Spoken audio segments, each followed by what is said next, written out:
Micah Miller trying to spring a pass ahead. Nobody in front of Jack Paling. Moves on with a blast and scores! Jack Paling with We aren't giving up on chances, and we just got to bottom line execute. Waits, passes in front. Great save, Pelosi, as she robs a Gopher in front of her. And that was number 8, Kippen Keller, on the grade A opportunity. For me as a coach, that's the kind of D you're always looking for, because they don't grow on trees for sure. And he's done a really good job being a captain of a really young team this year. It's a really cool thing to see for them to really appreciate what I've done on and off the ice. to the far half wall. Jack Paling trying to play it into the corner. Now Paling turns, squares his body to the slot, sends it up high toward Jack. Ahcan makes its way through and they score!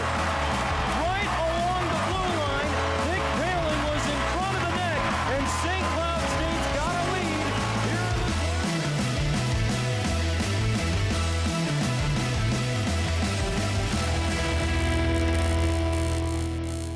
Welcome back to the Den, Husky Warmers Podcast fans. It's episode number 39, which is 15 more than Noah's years that have been on this earth. He just turned 24 just yesterday, so hashtag you're old now. So welcome to the group, okay? Noah, don't even care what you say. But beyond that, we have a great show here to talk about with you folks. We have a couple of former high-scoring defensemen. They'll be joining us in our Healthy Scratch interview segment. Of course, not one, but two giveaways we have to talk about here in this episode, and plenty of news and notes in our Center Ice View news and notes section. But Noah, you had a birthday this week. How does it feel to be old? Let me just start there. How does it feel to be me for once? Yeah, I don't, can I go back? I don't like Why? it. I don't know. I feel like I'm responsible for things that I don't necessarily want to be responsible for. I don't know. But you're still one more year from getting a car insurance discount. So there is still something to look forward to. And I'm still on my parents' health insurance till 26. So I'm doing okay. Yeah. Honestly though, after 21, the birthdays just get less and less exciting. I'm not as excited to be reminded by them, honestly. It's but you know what? The day was good. I ended up getting like lots of food that day. People kept bringing me like candy and like gift bags and stuff. I had like 5 Kit Kats. I don't know. It's a good Did they travel by buggy to get to your place in North Dakota? Did they travel by like dog sled? Like how did they get to your place? Yeah, we probably should be training for the Iditarod because I don't know. It's speaking of ice though, Nick, my dad was telling me a story. We went for a walk during Thanksgiving break during the long weekend last week on Sunday, and we were walking across these sloughs and ponds that are kind of near Canada because we live about maybe a mile or two from the border as the crow flies. So we were walking up north, and I asked him, I said, have you ever fallen through the ice before, just like walking across the lake or anything? And he told me this story that I think would resonate with a lot of, especially people in Minnesota that, are pond hockey fans and just kind of grew up with that environment. He was saying that my dad used to live in Egan. There's currently a freeway and an airport where his backyard used to be, but this was back when there was 10,000 people there. And he was skating on a lake. And what had happened was the ice was a foot thick, but there was an air bubble that had popped up in one of the sections of the lake. So if any of you understand how the air bubbles work, it's exactly as you think. The air comes in underneath the ice and it doesn't allow the ice to continue to freeze down to depth to make sure it can hold a person. And he was young. He must have been like 6 or 7. And he was saying that he was skating across the ice and hit this air bubble and he fell through the ice. I mean, he had, his skates on and everything and fell through the ice as a kid. And the only reason he was able to get out was he had his hockey stick and he was able to claw himself up with the hockey stick. Well, by the time he kept skating across the ice and got back home, his skates were frozen to his feet. So he had to actually jump into the shower and unthaw his feet to make sure that he could get his feet out. And to this day, my grandpa is 91 years old, grandmother has passed away, and he has never told his parents this story. So wow, I can think of a lot of really cold days and really interesting times on the pond, but I have never, ever fallen through the ice. And I can't imagine being 7 years old by yourself, how terrifying that would honestly be. But I don't know I want to clarify one thing. I giggled earlier just because how Canadian or Minnesota the story of that is you have a hockey stick in your hand to get you out of like some kind of dangerous scenario. Yeah. I think most people have seen, I think it's a meme online that was like how Canadians are born and then they just pop up out of the ice. They got their skates on and a stick in their hand already. It just reminded me of that. I don't know. falling through the ice is not funny by any means. It's very dangerous, and can cause not some good things to happen. So, but that's just what it reminded me there. So I giggled for that reason, in case people think I'm just a heartless person, which sometimes I am, especially to you. But that today, yeah, that's kind of why I had a little chuckle there. It's actually, I don't remember if it's like Norway or Sweden, but like skating across thin ice or being, I forget the actual name of it, but like methodically skating across thin ice and being a thin ice skater is actually like a pastime over somewhere in Europe, where like you skate across the ice, you can listen to the ice kind of make noise and like creak and groan underneath you. And it's like, there's people that do that, quote unquote, professionally. So, I mean, I don't know. You're always on thin ice with me, Nick. So that's all I'm on thin ice with myself all the time, man. So I totally get it. But speaking of thin ice, I mean, in a kind of a weird roundabout way, I don't even know what the heck I'm trying to say today. My gosh, what happened there? This is what happens when you get to Friday. Your coffee was only 10 hours ago, so it's well past its time. But we need to announce a couple of trivia things for our fans here. First, it's our first segment of the month. So we have our 2 Blue Line giveaway. And we also have a Twitter giveaway that we had for the first goal of the season that we had as a Twitter contest. Noah, I'm going to kick it to you to talk about those 2 giveaways for the folks for this episode. Yeah. So to start it off, normally, it is the first episode of the month. So normally we would be doing our double minor giveaway, which we give away 2 Huskies Warming House podcast t-shirts, the first show of every month. I must have been partying a little too hard on my birthday because Noah Grant has not gotten the new 20 followers that we have earned in the last about week since the NCHC Pod has started. So we are going to do that drawing next week just because I haven't gotten a chance to get those names in there and into the list. And we don't want any of you to miss out on potentially getting a t-shirt. So that's what we're going to do there. But we do have another one, like you had mentioned. We did ask a trivia question, not a trivia question, just a general question of who you thought was going to score the first goal in the pod for the St. Cloud State Huskies.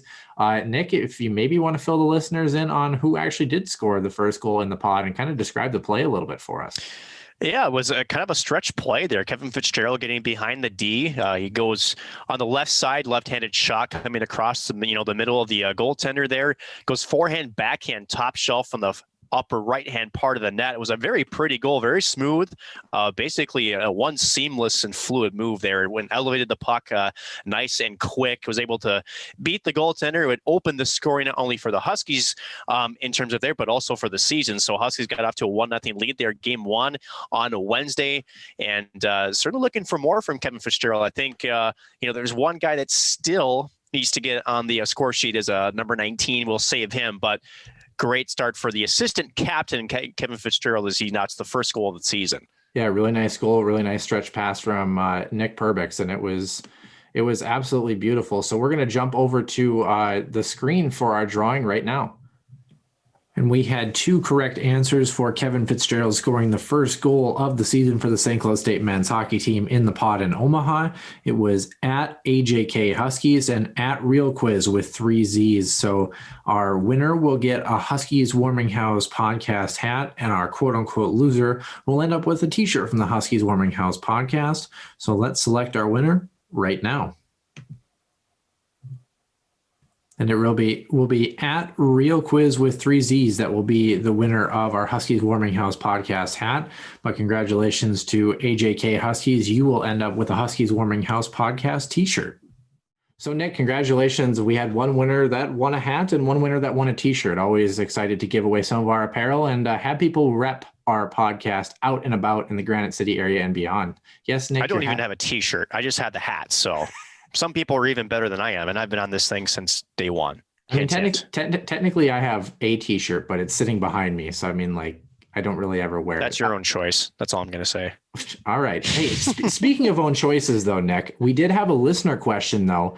And this listener question actually involved the current St. Cloud State hockey teams. And you and I pre-show had kind of talked about this a little bit and thought about, whether or not we were going to discuss this. And I think it's appropriate. The listener question essentially was, we're media guys. We're usually pretty even keel. Obviously, we enjoy interacting with all the players, watching them play, getting to meet, speaking of Kevin Fitzgerald, really fun personalities off the ice as well. But they kind of asked from a strict hockey perspective, if you were just watching as a casual fan, who is your favorite Huskies hockey player for both the men's team and the women's team? And I mean, if you and I really honestly think about it from a pure hockey standpoint, you and I both have an answer to that question. So I think it's fair game to answer. So Nick, which team do you want to start with? Do you want to start with the men's team or the women's team? Let's go with the women's team first. Sure. Who's your favorite women's hockey player from your own hockey perspective? Emma Paluzny. And it's weird. I groan because that's, I know, what some other fans are really doing when I say that answer, because it's a goaltender. Oh, there's not the flashy type. Emma Paluzny does so many things so well. And I know that between you and I, are we goaltending experts? No, not by any means, but we certainly know a lot more than the average Joe when it comes to goaltending. And a lot of what they do goes unnoticed. And it's one of those things where, unfortunately, as most casual fans are, unless the things you do either hits a stat sheet or a score sheet, they kind of go by the wayside, right?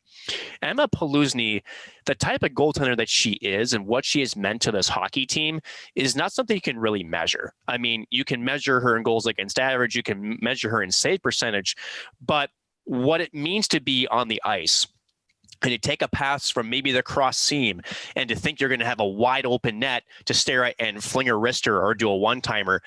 And when you have your head up and you're ready to shoot and she's already there, and not only is she there, she's challenging you and there's nowhere for you to put the puck. That's the kind of goaltender she is. She takes away options you think you're going to have. And it's really hard to put that into a visual perspective for a lot of casual fans, right? From the broadcast perspective, meaning from either the sides, up in the stands, it looks so easy, yet the goaltending position is so much harder than it looks. Number one, the goal's behind you. I mean, I think a lot of people forget, honestly. It's silly to you and I. It really is. But to practice almost that second set of eyes in the back of your head to know that if you're on your angle, if I'm going up to challenge a shooter, I have to have had that practice so much that I know that I'm covering the majority of that either to that near post or to the center. That takes a lot of repetition. And a lot of that just kind of goes over people's heads. It really does. So when you have a good goaltender that takes away your angles, no matter where you are on the ice, whether it's in the slot, off to the sides, or even on the goal line, right? Which unfortunately we've seen this in the NHL. Whereas what seems to be an impossible angle, shooters are now starting to surprise some goaltenders because you're not square, where you're trying to anticipate a cross-ice pass. There's so many calculations. There's so many things you try to anticipate as a goaltender. And really the good goaltenders, they know how to keep things, I guess, more simple. They more to not do too much. And three, they're just great at positioning. That's really what it is. And for Paluzny, as far as a women's hockey goaltender is concerned, she's the best I've ever seen. Honestly, just the athleticism she poses, the mental edge that she has. I just love watching her play just because, again, that despite what the defensive zone might look like, which sometimes defensive breakdowns happen, right? We see it in all areas and all walks of hockey. She's there to really has bailed this team out on numerous occasions. And I just think that as an athlete of her caliber, you don't get to watch someone like that at a position that gets so highly scrutinized, and you're the only one, right? You get often the finger pointed at you, but really she's an elite athlete in my opinion. That's why I love watching her. And I think she really got snubbed last year as far as a lot of WCHA, maybe NCAA awards were concerned. I mean, she's a fantastic goaltender. Quiet feet is really the phrase that comes to mind for me. I mean, her movements are very clean and concise. I believe she set a franchise record actually last year for most saves ever by a St. Cloud State netminder, or shots against, I should say. I think it saves too for a St. Cloud State netminder last year as well. And she's going to be a very pivotal piece in her senior year for this St. Cloud State women's team, who is back in action tonight on Friday, December 4th, up in Duluth. For me, Nick, I'm going to go with a forward because you took the goaltender. So Klara Himlarova for me is a player that just stands out, and not necessarily when you talked about the fact that, a player that is flashy, right? She led the team last year as a freshman in points. And she's a little bit older as far as incoming freshmen were concerned. She played on her national team and was a little bit more experienced in that regard. But for me, I mean, you just look at the way she plays and we think about, the multitude of goal scorers and, point producers that we've come across in our lifetime. She is a player that for me, I really enjoy the fact that she's not afraid to go into the corners. I mean, she's someone that if the puck is in the corner, she's not waiting for her winger or a playmaker to get that puck and find her and hit her back door with a cross seam pass. She's in on the play. She's creating the offense. She's someone who can stick handle, through in a telephone booth essentially, and is able to create her own offense out of nothing. A good set of wheels, shoots the puck really hard, a really soft set of hands. I mean, she's just a complete package when you think about a women's hockey player in the WCHA. And I think St. Cloud State is just really lucky to have her. And off the ice, I know we're talking about strictly hockey purposes, but off the ice, she's a really, really funny character as well to interact with. So for me, definitely Klara Himlarova, and she's got a very, very bright future ahead of her in a St. Cloud State Huskies women's hockey uniform. Moving on to men's hockey, Nick, who do you got as far as your kind of go-to favorite player in a men's hockey sweater? Sam Hentges. And here's why I mentioned Sam. Now, for some, that might seem like the easy answer, just because we know what he brings to the table. This guy has incredible, quick, lightning fast hands, even almost as quick on his feet as well. But the really reason I want to watch him is when he's got the puck on his stick, he controls the game. It's very hard as a center or a winger to have someone say you control what the other team does by being on the ice and having the puck on your stick. That's a threat that you just don't get with every single player that's out there, right? We talk about guys like in the NHL, for example, Alexander Ovechkin, Sidney Crosby, Connor McDavid. The list can go on for obviously a few more names, but you always have to know they're on the ice, because if you give them enough time and space, they will make you pay. Now for Sam, no question about it, he has been snake bitten by no stretch of the means by a lot longer than I think anybody was anticipated. It's been almost now a full calendar year since he found the back of the net. But with him, he's a guy that I think once he breaks that plane of just getting one into the back of the net, it's going to be a waterfall of points for him. Watching him take the puck in the corner, how he does things with just that much more speed than a lot of the guys that are around him, how when he actually does get some time and space with his shot, it's a lightning quick release and he can put it where he wants to put it. He knows that if he's got space in front of him, he knows he can take that ice. He doesn't shy away from being aggressive and going to the dirty areas. To me, he's a very complete player. The only thing that he's just been lacking lately is just been able to finish some on certain plays. But I think he's got that capability to do so. It just, to me, it's going to just putting the monkey off your back, and then I think things are going to just kind of unfold for him. So to me, he's exciting because, again, anytime you see the puck on his stick, exciting things are bound and can happen. We saw some flashes of that in the opening game against found the score sheet as far as scoring a goal, but I do believe he's knocking on the door. He should be a good one to watch here, especially in the next couple of games here this weekend and for the men's team there and then the Omaha Pod. And the Minnesota Wild are really hoping that he turns into a legitimate NHL prospect when he does, in fact, turn pro. Draft pick, obviously, the Minnesota Wild. And yeah, I totally agree. He's definitely due, and really excited when we finally see him pop a goal, hopefully in the pod here soon. I'm going to go with a little more unconventional pick for mine. And I don't say unconventional in the sense that, like, he's not my favorite player, because he is my favorite player in terms of the hockey production. I just don't think that I think he gets overshadowed a little bit by some of the other guys on this team. And for me, that's Micah Miller. I really like Micah Miller's game. And he's a guy that I think the biggest knock for Micah was, especially earlier on in his career, was consistency, just making sure that you had that consistent 60-minute effort from him. But man, you want to talk about a guy, when you mentioned Sam Hentges, who's got a set of wheels on him, Micah Miller, arguably one of the fastest players in the NCHC, if not the NCAA. I mean, this kid can fly. And obviously he potted one against Western Michigan earlier this week. But for me, I think when Micah is effective, he's a guy that he's not the biggest dude in the world. I mean, he's a big guy, but he's not, he's not 6'4", 6'5", this big imposing, power forward Anze Kopitar type of guy. I mean, he's someone that he's going to burn you with speed and still win that puck race. And then by the time he's won that puck race, he's already 10 feet up the ice before you're sticking with him. A guy that has really strong acceleration and can can really create a numbers situation, if that makes any sense. So if you have a 2-on-2 rush and has just finished defending the play, he can get up the ice and be that third forward in, or even be a guy that's crashing the net in that play, because he creates so much with his speed. And I really like his game. I'd like to see a little more consistency from him. And I think that he's off to a fast start, which is a little bit uncharacteristic from him in the start of this year's season. But for me, I really like Micah Miller's game, and I think he gets overshadowed quite a bit. And he's a big time player. I think that he really showed up the most against those North Dakotas, against Denver, against Duluth. And I remember he scored that really nice, I believe it was the last goal of the season, if I'm not mistaken, for the Huskies. Micah Miller with that wrist shot up over Hunter Shepard in Duluth at Amsoil Arena. So I really like what Micah Miller brings to the table, and hopefully they can continue their success in the pod. But that's Micah Miller. And I want to give you one other story about Micah Miller. His freshman season, it was a shorthanded opportunity that he actually outraced Scott Perunovich on the blue line at home against Duluth, and then it did a fantastic one-handed tuck around Hunter Shepard, which is no slouch of a goaltender. It was a highlight reel goal for him. This kid, as you mentioned, he's got flashes of brilliance. He's more of a simple player, but man, he does a lot of those simple things really, really, really good and at a high level. So I love his game too. If there's one thing personally for me I'd like to see him do a little more, is to use his physicality. This guy's a tank.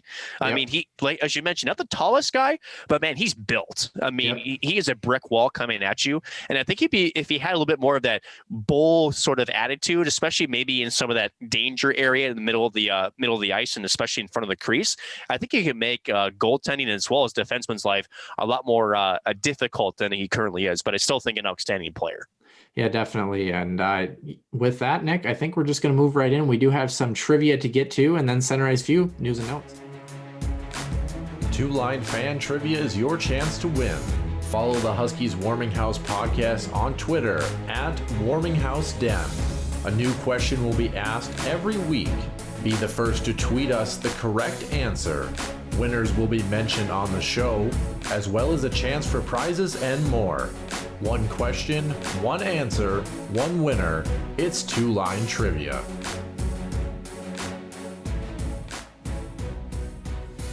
Very quickly here, Nick, Two Line Fan Trivia. We had a question last week. As always, every Saturday at noon, your chance to win a Huskies Warming House Podcast hat. And we actually did have someone that ended up winning a hat. It's been the first time in about probably 6 or 7 weeks that we had a winner of a hat. So excited to release that here in just a second. But first, the question that ended up with that recipient of the hat. Everyone but Tinner Heath was eligible this week, as Tinner Heath had won the week before. And the question was, since the Division I era started in 1987, there have been 46 different numbers worn by St. Cloud State men's hockey players. However, only one number has been retired in St. Cloud State men's hockey Division I history. What number is it? And bonus points if you can name the player. Nick, do you happen to have any idea what number this is and or the player? Was it Brett Hedican?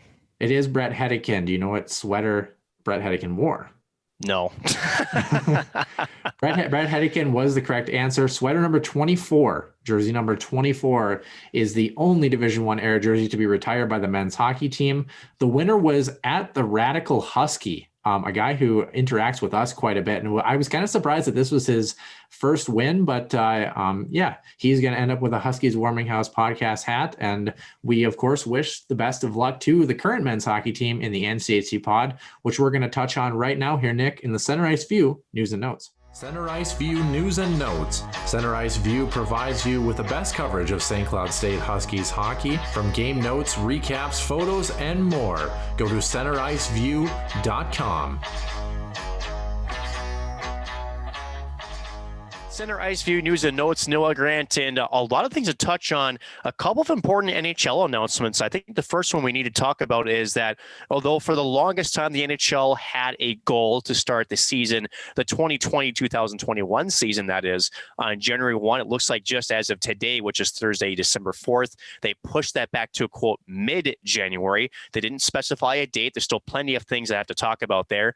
So not crazy, I guess, expectations there. I think that was kind of anticipated now that we're in the first week of December, and yet nothing had been formally announced. So no surprise there. But some bigger NHL news, and I want to get your comments on this, is that there are at least right now 7 teams, some that are actually in climates that are colder, some that are not. They're looking to host some games outdoors, and the whole purpose of that is to try to get around some of those indoor COVID restrictions, just because NHL teams are trying to find some way of generating revenue, which is part of the reason that the season is still yet to be decided on how it will be played.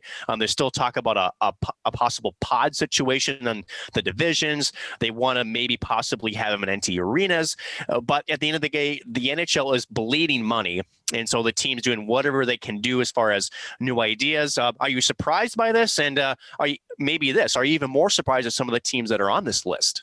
Yeah, I think the second half. First of all, I have to correct you. It's Friday, December 4th. You said Thursday, so I don't want people to get confused. It's all right. I called you old earlier, and it's not working well for me because it's really not. The 1 week where I had to keep it together, and it's just not happening. Unreal. The only reason I remember Thursday is because it was my birthday. Anyway, so speaking of a potential birthday, but the NHL has kind of announced that this is potentially a long shot, but it is interesting nonetheless. To kind of back up a little bit, like you mentioned, that January 1st start date has been pushed back, potentially starting on January 15th, and the NHL and the NHLPA are pretty much in agreement on a 56-game schedule. That's kind of been the length of time that it is potentially expected here. But 7 teams, like you mentioned, have proposed playing in their outdoor games, whether it be at baseball fields, football fields, or some other area. And those teams are the Los Angeles Kings, the Anaheim Ducks, the Pittsburgh Penguins, the Boston Bruins, the Carolina Hurricanes, the Dallas Stars, and the Nashville Predators. Now, as you had mentioned earlier, some of those teams don't live in cold climates in the middle of winter. Well, I mean, it's the thing that sticks out to me is how much it takes to put together a Winter Classic or a Stadium Series game for one game. So if you're asking an ice crew to continually do that, for me, that's just interesting to me. Of course, no Canadian teams on that list. And like you had also mentioned, others have suggested that there's potentially going to be an all-Canadian conference if the NHL does resume play based on the border situation and COVID as well. Los Angeles, Anaheim, Carolina, Dallas, even Nashville, they're not exactly Minnesota/North Dakota winters, Nick. No, but and this is where the numbers game becomes, the main talking point, right? Whereas, I have no idea how much it costs to run a refrigerating truck for a Winter Classic or, like you said, a Stadium Series. In fact, we know that Anaheim used Dodger Stadium for their Stadium Series back. And actually the ice, if I remember correctly, the outside temperature during that time was like 70, 75 degrees. Yep. And the ice, from what the players, I remember them asking some interviews after that game, I said, actually, the ice is pretty good. From what we know is that not necessarily outside temperature is the sort of the big possible devil in this. It's actually the sunlight. And so, what could be, I guess, the bigger worry is, especially in some of those warmer climates and they get more sunshine than us here up in northern part of the country, is that will the sunlight do more consistent damage? Would it cost more to maintain the ice and to, basically, charge for a ticket price? And is it going to be worth it? Again, if it's outdoors, even with the NFL, with some of its capacity, it's only been 25%. So to me, like you said, it's a long shot. I think a lot of this is almost hinging on possibly, like, not necessarily on opening day, but maybe second half of the season when possibly a vaccine's being distributed. It almost seems that way to me.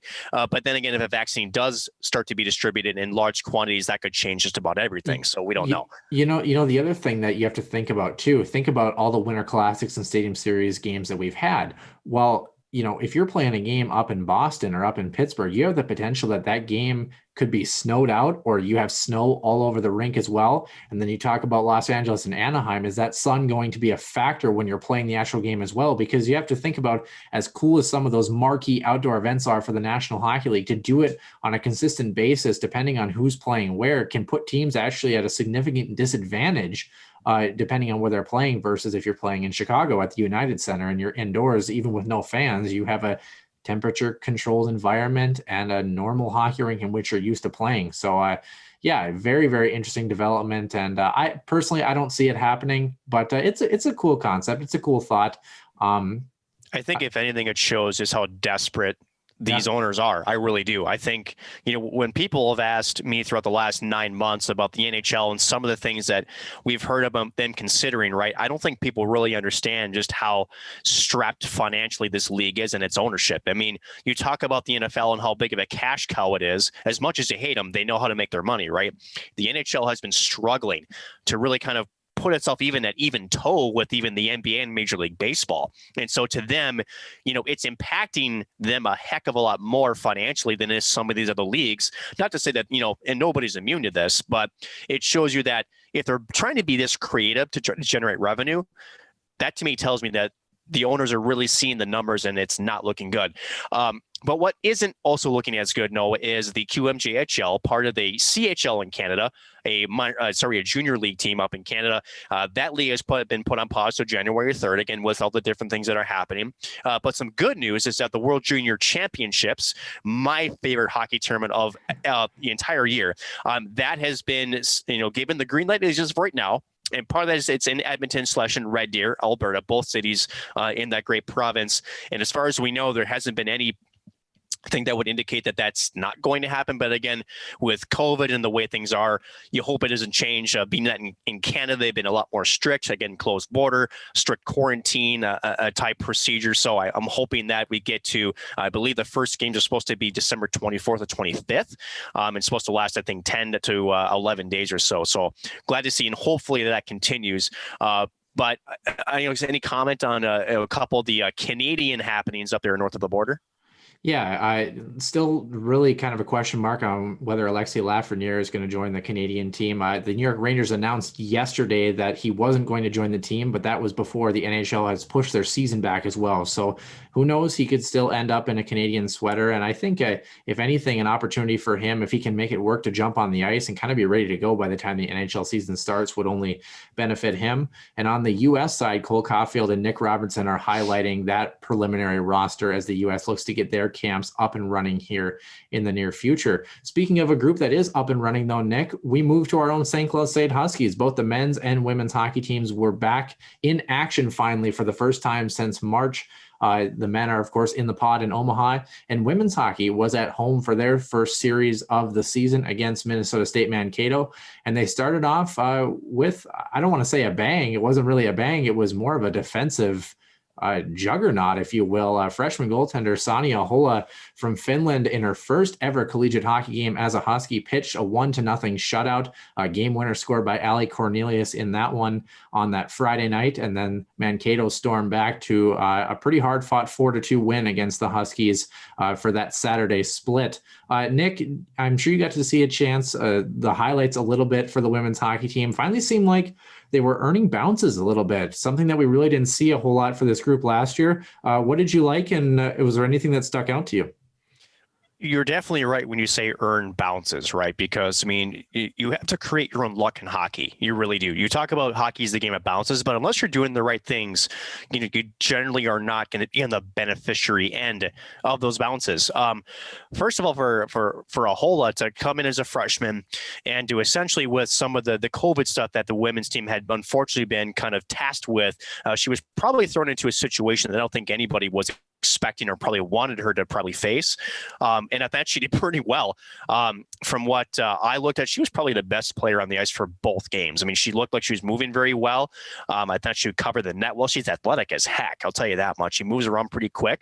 And it looked like Mankato had a little bit of rust to me that first game. And for St. Cloud, I really feel like, getting that first win and just having some confidence is going to be a huge key to their success moving forward.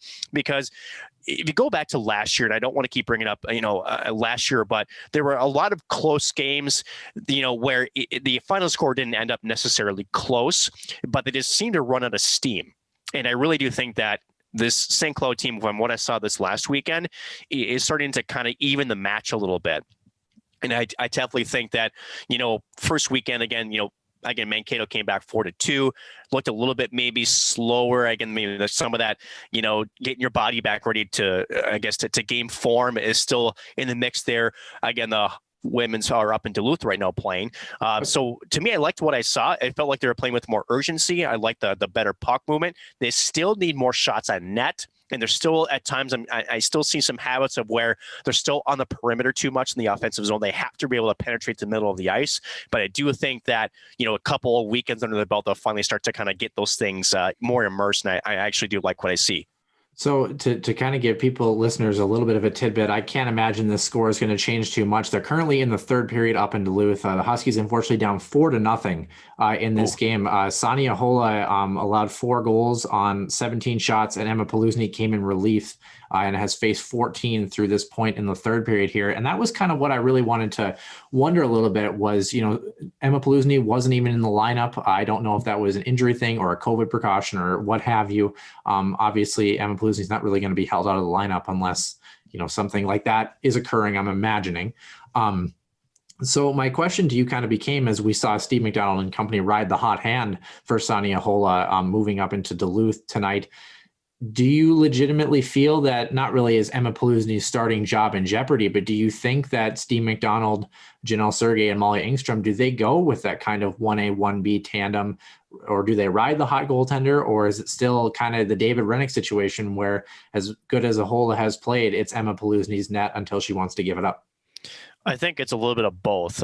First of all, yes, you always ride a hot goaltender, right? In hockey and coaching, that's like the number one cardinal sin you never do, right? You never take out the hot goaltender unless you're Julie the Cat Gaffney going against Gunnar Stahl for the gold medal shootout. Still don't understand, but Gordon Bombay, man, you beat the odds. Yes. On a more serious note, I definitely think that for a young freshman goaltender, it was almost in a learning experience for her, right? It's, do we really think that she would have been starting game one had, for whatever reason, help me out here, Paluzny, why am I having these brain farts? I don't know. If Paluzny was available, I don't think she starts. Now, in professional hockey or in collegiate hockey, right, if you earn the net, you have to, unfortunately, give the coaches a reason to not put you in, right? So I think what the coaches did was say, hey, you know what? Yeah, you're young, but if you're playing well, this is your net, right? It's your net to lose. I think goaltending always has been that way, regardless if you're a freshman or a senior, right? And I think, unfortunately, it sounds like at least at this point for this game, 4-0, you said late in the game, this was her, I guess, coming to realization that maybe, she had a couple of games under her belt. She's kind of getting immersed into what it's like to be in a very top WCHA. But now I think this is where Paluzny takes over the net. I think this is going to be hers to lose. And I think also to a degree, as coaching, why wouldn't you start Paluzny there? And I think there's always that question to some fans. And there is some strategy here too, mentally, right? You, as a goaltender, you don't want them to feel like their net is untouchable either, right? So, for Paluzny, for her not to start was probably getting in her head a little bit. But now, unfortunately, with Ahola doesn't have the greatest performance. You bring Paluzny back in, and now she's like, I don't want to give this away. So you kind of hope it's a mental spark as well. So there's a little bit of mental, chess going on, with goaltenders. They are a different breed. Just ask Ilya Brizgalov. But I definitely think with Paluzny here, this is going to be her net to lose for the rest of the season. Yeah, Duluth, obviously a very good hockey team in the WCHA as well, too. So hopefully the Huskies can bounce back tomorrow night or Saturday when most fans will be hearing this episode for the first time. Don't forget, Emma Paluzny participated and started in 32 games last season as well and saw over 1,100 shots in those games. So a little bit of mental rest. I know we haven't played hockey in a while. Might have been good for her to really be ready and be true to form as she moves into the season. Speaking of goaltending woes a little bit on both sides here, Nick, the St. Cloud State men's team started off their week in the pod. Only one game to speak of as we talk at Showtime here, and that was against Western Michigan on Tuesday night. They were the second game in the pod, that late night primetime game with Ben Holden and Dave Starman on the call. And to kind of recap for fans a little bit here, I guess just taking you through the game, like we had mentioned earlier, Nick Perbix to Kevin Fitzgerald on a beautiful outlet pass for a breakaway forehand backhand move to put the Huskies up 1-0. And then probably about 4 or 5 minutes later, just kind of a weird carom coming off an initial shot off the back wall, goes off a couple of skates and off the back of David Rennick and tucks inside the net for a 1-1 score at the end of the first period. moving into the second period. It was kind of a slower period. That first period was really fast paced, but that second period really slowed down and kind of bogged down through the neutral zone. But Micah Miller was able to score kind of, I don't really want to say a soft goal, but just a puck that had eyes that maybe probably should have been stopped. Nonetheless, in the net for the Huskies, a 2-1 lead. And I thought up until the last 2 minutes of the second period, the St. Cloud State Huskies were kind of had Western Michigan on the ropes. Of course, in that period as well, Brandon Busey for Western Michigan, speaking of goaltenders, went down with, I don't know if it was an abdominal strain or a groin strain, but he will not actually return to the pod for the remainder of the first half of the season for Western Michigan. They've been having a tough time, and we'll talk more about that a little bit later in this segment. But speaking of tough times, David Rennick let in 2 goals that some people kind of had said a little bit soft, a 2-on-1 zone entry with a back checker that kind of just squeaked underneath David Rennick's glove side arm and rolled into the net to tie the game at 2. And then less than a minute later, Western Michigan walking straight in off of a missed check along the half wall, walked straight into the crease area and kind of fanned on a shot and beat David Rennick 5-hole for a 3-2 lead. And the Huskies, even though they were the better team, were kind of on the ropes as far as the score was concerned until Kyler Kupka, with 6.5 minutes left in the third period, with a nice little zone entry, stepping to the middle of the ice as a left-handed shot and letting a wrister off and scoring his first ever collegiate goal as a sophomore to give the Huskies a tie game. And we're going to brilliant goal, by the way. Yeah, very pretty goal. And to cap it off, Jeff Passold's nephew still helping out the Huskies after all these years, trying to clear a puck away off of Nick Perbick's turnover created and a shot by him as well. He just getting a puck on net, and Passold was trying to clear the puck out of danger by swatting it and ended up putting it into his own net on accident with just over 25 seconds left to play in the game, sealing the Huskies win. Nick, can we maybe probably let's start with the David Rennick stuff, because this was something that I was kind of a little bit, I don't know, unless you want to start. Triggered. You're not a little bit, you're triggered. I mean, we can start with the game too. I triggered is, yeah, that's probably fair. Let's do this. In the interest of time for our listeners, I think what we should do is understand a couple of things, right? So with goaltending, we were talking about the Palooza earlier, right? That a lot of things they do are harder than it looks. And on the third goaler in 5-hole, for hockey players that have played the game before, yep. And first of all, the individual effort to put himself in a position to shoot that play was insane. I remember calling that game and watching him, first of all, spin off a check, do a couple stick-handling moves, and essentially almost put himself in a one-on-one opportunity. So that was a defensive breakdown, 1. And then 2, as a goaltender, when you're seeing things unravel in front of you, again, your immediate kind of reaction is, I got to take away, as much net as I can. You're trying to anticipate what he's going to do. There was some traffic in front of him, so I don't know if he had an opportunity to maybe cut across the crease, but as a goaltender, it's always in the back of your mind, right? And from what we saw, it looks like he was a right-handed shot coming in on the left side of the ice, and he was setting himself up where he was going to go, it looked like backhand, forehand, then try to go high, far post. It's a very common move that a lot of folks make on their off wing. And what looked like it happened was when he pulled it backhand to forehand, didn't get all the puck. Unfortunately, as a goaltender, again, a lot of it, you're trying to anticipate where the puck's going because, well, if you are just trying to read it, the puck's already by you, right? You're already too slow. So he was reading it correctly. And unfortunately, sometimes in hockey, the perfect timing of things happen. And when he was opening up to move his body, the puck muffined off of the forward stick and it went 5-hole. And yes, it looks soft, but if you really break it down, Noah, yep. This was it's a hockey play. That's all it is. And for Rennick, I think what's important here is you got to remember after that, lights out. I mean, it's important how you respond to. And again, not a lot he could have done there. It just was just the luck of the puck luck, unfortunately, there. That was a horrible way to say that, but I did it anyway. But again, I think the response was more important. He was lights out in the third, and let's just say he gives up one more goal in the third before Kyler Cooper ties it. We're talking a whole completely different third period, and maybe the Huskies are not 1-0, they're 0-1. So to me, bad goal, sure, but it's not his fault 100%.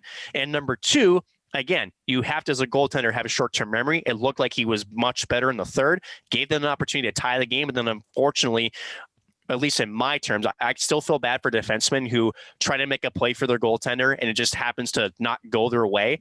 For Passolt, he ends up giving the Huskies a bounce that we never usually see for this hockey team.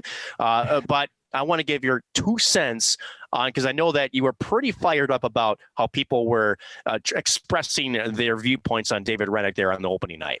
Yeah, well, I think the biggest thing is to challenge people. I mean, even that second goal, which I think out of the 3 goals is the one that they have pegged for David Rennick to make a stop there. And I don't necessarily disagree with that. I mean, Rennick comes out, he challenges the shooter. But a couple things on that. How did that play develop, right? It turns into a 2-on-1 with a back checker coming through the ice. And luckily the back check, I think, was good enough where it allowed Rennick to come out and challenge that play.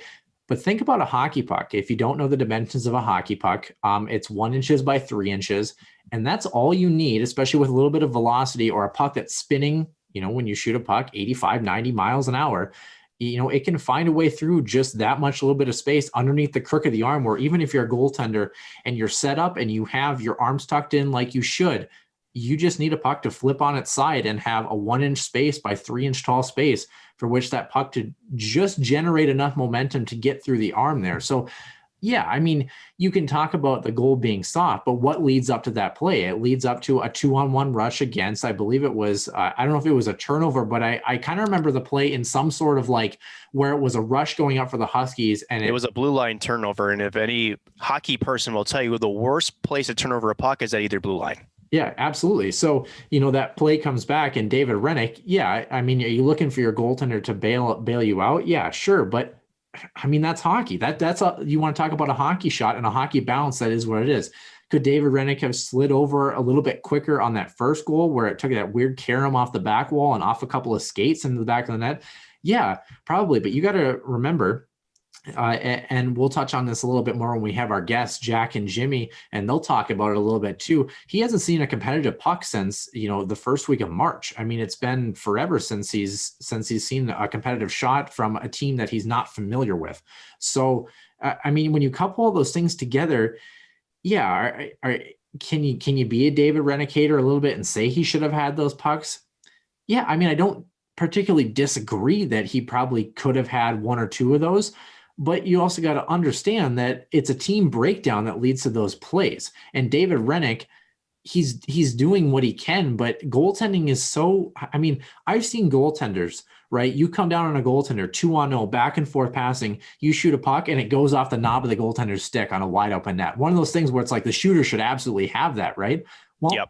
Goalies get some sometimes. Then you have weird things that happen where a guy shoots a puck all the way down the ice or comes down and takes a slap shot uncontested and it ends up in the back of the net. Like that takes a crazy bounce. Yes. Yeah, that's hockey. So like, I don't really fault David Rennick on the first goal. I think was a really tough bounce. He didn't pick it up very well, but I mean, it's a weird carom. You're not expecting that play. Can I break down the second goal a little bit? Just because sure. you forgot one thing. So first of all, it's a defenseman and a forward that are coming down. And one thing that is often overlooked on this play is, so first of all, Connor Brickey is the guy who releases the shot, right? He does such a good job of timing the play. If you watch him take the puck from the middle out wide, he's not getting too far ahead. A lot of guys, when you have a 2-on-1, are easy to try to sort of use their feet. And what he did was so patient. And the reason why he was so good in this and why he slowed it down a little bit was, yeah, you're trying to allow your forward there. But as a goaltender, right, you're trying to essentially take away an option. And as a back checker, your job is to try to cover that open guy. But as a goaltender, you can't have your head moving from side to side. You got to focus on the puck carrier. So with Connor Brickey slowing it down, allowing things to develop and not rushing the play, and this is what often gets overlooked. It's that hockey IQ we talk about, is you're making David Rennick second guess himself. And with that being said, yes, the shot was great. And as you mentioned, everything about that was true. It's not much space. In fact, you could have this plug all the way, but with so much momentum that can squeak through. Flesh isn't stone. There's a way you can squeak it through. But again, it's almost just that little bit of just deception is the best word I can describe it, where he's a right shot coming in the left-hand side. He's looking over to the pass. It's almost like a quarterback looking off a safety, right? Whereas you're just giving David Rennick something to think about. That's all it is. And then you just pick your spot to timing, and usually it's great when that other forward joining you is maybe there for a back door. You let it go. And sometimes the puck just beats you. And to me, again, you could argue David Rennick could have that shot. But again, you have to talk about some of those small intricacies of the setup of the play. And yes, right, defensive breakdown is one, but also as the offensive people, how are you reading that play? Are you allowing it to develop properly? If he just goes ahead and starts to make a one-on-one and forget that back check because he thinks he's got the speed, maybe he goes in a breakaway and is stopped. We don't know. He played that perfectly as far as the 2-on-1 is concerned. You know, and the second and third goals against the Huskies in those games were both high danger opportunities. They were scoring chances, you know, so like if you don't want to get scored on, don't allow guys in the house. I mean, that's just how it is, you know, and I mean, I thought St. Cloud State was the better team in that hockey game. I thought I was really impressed with the Huskies, the way they came out. They came out flying in the first period, which is something that we saw inconsistently in last year's season, where we didn't know what kind of team we were going to get for a full 60 minutes, or at least in the opening of the hockey game, where when they were flying, they couldn't find a chance to put teams away. VT Miettinen almost had his first career goal with a shot off the crossbar. And you really got to like the start for the Huskies. The biggest challenge for them now, as we're talking on Friday, is that they do have a tough test against a Denver team who is playing tonight against North Dakota. But I think the Huskies, they've looked good. And you want to talk about kind of NCHC Pod roundup a little bit too. On the flip side, Western Michigan losing their quote unquote starting goaltender for the remainder of the pod, got absolutely obliterated by Omaha yesterday, 10-2. Score was 4-2 going into the third period. And part of that is a little bit of puck luck and just the overall nature of the game, you know. But Western Michigan is a group that they're a lot better than I think what they had this week. They had a tough week. I mean, that's just what it is. I think he's huge in that. 100% huge. Yeah. And I think back to, remember when the Huskies got swept at home last year by Colorado College, which also Colorado College has left and is going to enter the pod today, Friday, December 4th as well. But you think about that series and how Huskies fans said, this is it. This team isn't even going to be remotely competitive. Well, that kind of makes me think of Western Michigan right now. And what did the Huskies do last year? They responded against North Dakota on the road. They started to gain traction against Miami and Omaha at the end of the first half of the season, played really well in the holiday tournament and got the ball rolling from there. So this Western Michigan group is going to be a lot better than the unfortunate circumstances that have plagued them through the first week of the pod. But yeah, I thought they looked good. Somehow Duluth finds a way to keep winning. I don't know. I got a chance to see Ryan Fanti actually 2 years ago when I called my first NAHL game and said, this kid's going to be really good. But I don't think anybody except for maybe Bruce Siskey knew how good this kid was actually going to be. So Nick, any other kind of thoughts with the NCHC pod? We do have some UND news to get to in a second, but I wanted to get your parting thoughts on St. Cloud State and just the overall state of the pod through week number 1. Again, first of all, St. Cloud I thought looked good. Again, that last 2 minutes of the second, if there's any big teaching moment for them is, you know, especially for some of the new kids, is that it sometimes only takes, I think, 2 goals in about 40 or so seconds. It wasn't long. And at the end of it, again, that can kill you. It can kill a game. And unfortunately, with the way the season is right now with the pod, and especially after the pod, when less of the control will be in the conference's hands, these points in the pod to me are really, really important. And I think all the teams know that. And I really do think that St. Cloud State has a distinct advantage now. They had their game yesterday against Colorado College canceled. And so they're going up against a Denver team that, again, very tough, lost 2-1 against UMD. Bobby Brink only was held to 1 shot that entire game, and that's not easy to do. And then they're going to be facing them on the back end of a back and back. So at the end of it, you have to take advantage of these pro style games. Now, St. Cloud will play Saturday, and then Sunday night they will go and face Omaha in essentially their own building. But again, it's going to be all about approaching, one game at a time. And I think, again, every game is going to matter. I like how the games have been played. I've watched some North Dakota. I've watched Miami. They all look fresh. They all look good. I don't really think that the atmosphere, you could say lack thereof, is affecting these players. In fact, I think they're looking around, especially the Big Ten, Hockey East, and they're seeing a lot of these things get either postponed or canceled or moved. The NFL, Pittsburgh can't find a game to play against Baltimore. They're looking at all the sports across, and they're saying, if you're not in a pod, they're having trouble keeping the schedule. So I think they are feeling comfortable enough where I think, as scheduled so far, this thing's going to go off without a hitch. So, and they're just enjoying being back on the ice. So I see a lot of these teams just go out there, put their hearts on the ice. And I think at the end of it, after the first couple of games, I think St. Cloud will still have maybe a little bit rust going into tomorrow's game against Denver. But you have to wear off quickly. Denver's a very elite, deep team. And at the end of it, again, this is the NCHC going up against Omaha. Maybe on paper, they're not the most, talented team, but they played like a team more than any other team that's in this conference. So one game at a time. I like how the Huskies look, but we've only seen them for one game. It's the consistency that we talk about as how any team is going to be successful in this environment. And so, to me, as long as they can keep a performance that was subject to the first period in game one, they can continue to recreate that. They should have a pretty successful pod.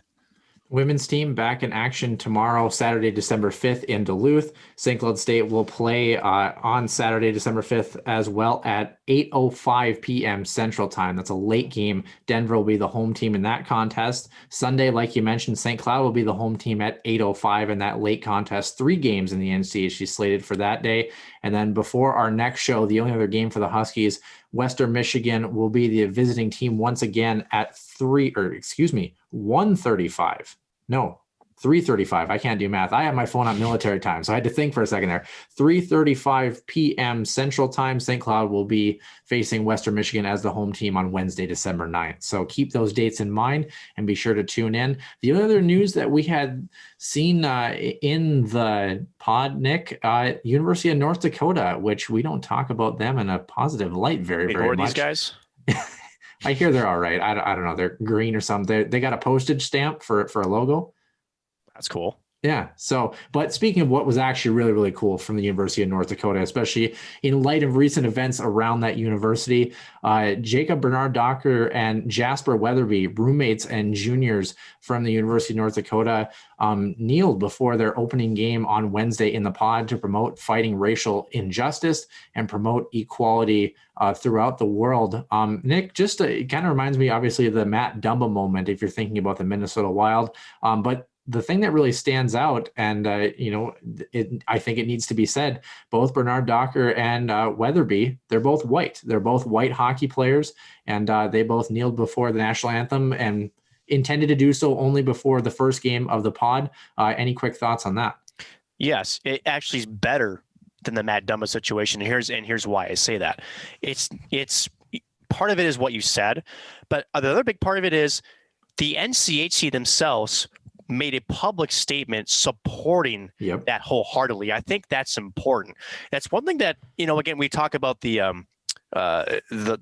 community that is in the NHL. They've split off from the NHL. There's not really a supporting cast there between the league and that group, the Hockey Diversity Alliance. And so the fact that the NCHC, and it didn't take them long. It was a half hour to an hour, maybe, that on Twitter, at least I should say, that they had voiced their support for both those players and how they express it and for kneeling during the anthem.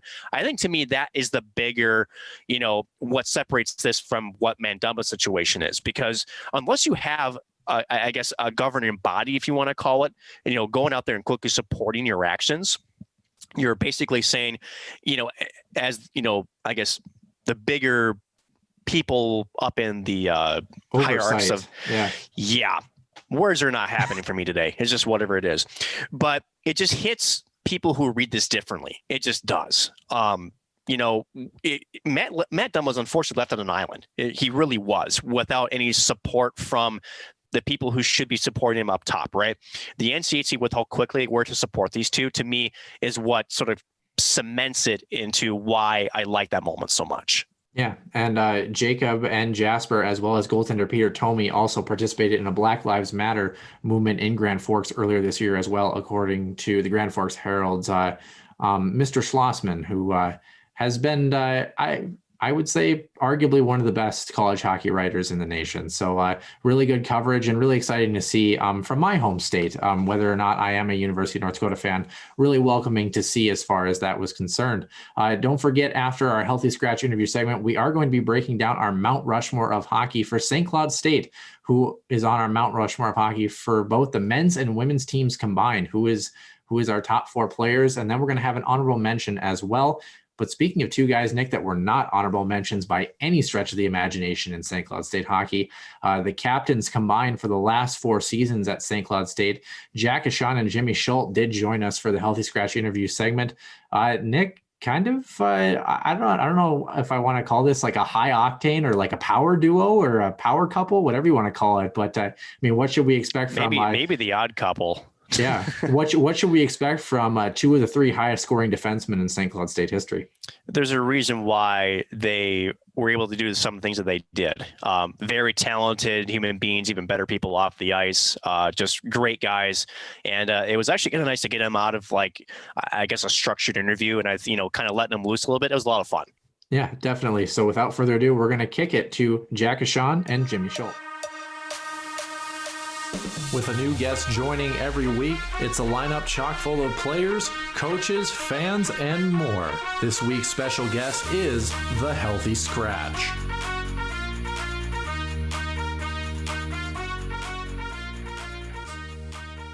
And joining us this week for our Healthy Scratch interview segment is 2 former men's hockey defensemen and high-scoring defensemen, I should say that. Matter of both Jack Ahcan and Captain Jimmy Schuldt. I should say both were former captains. Boys, how are we doing this afternoon?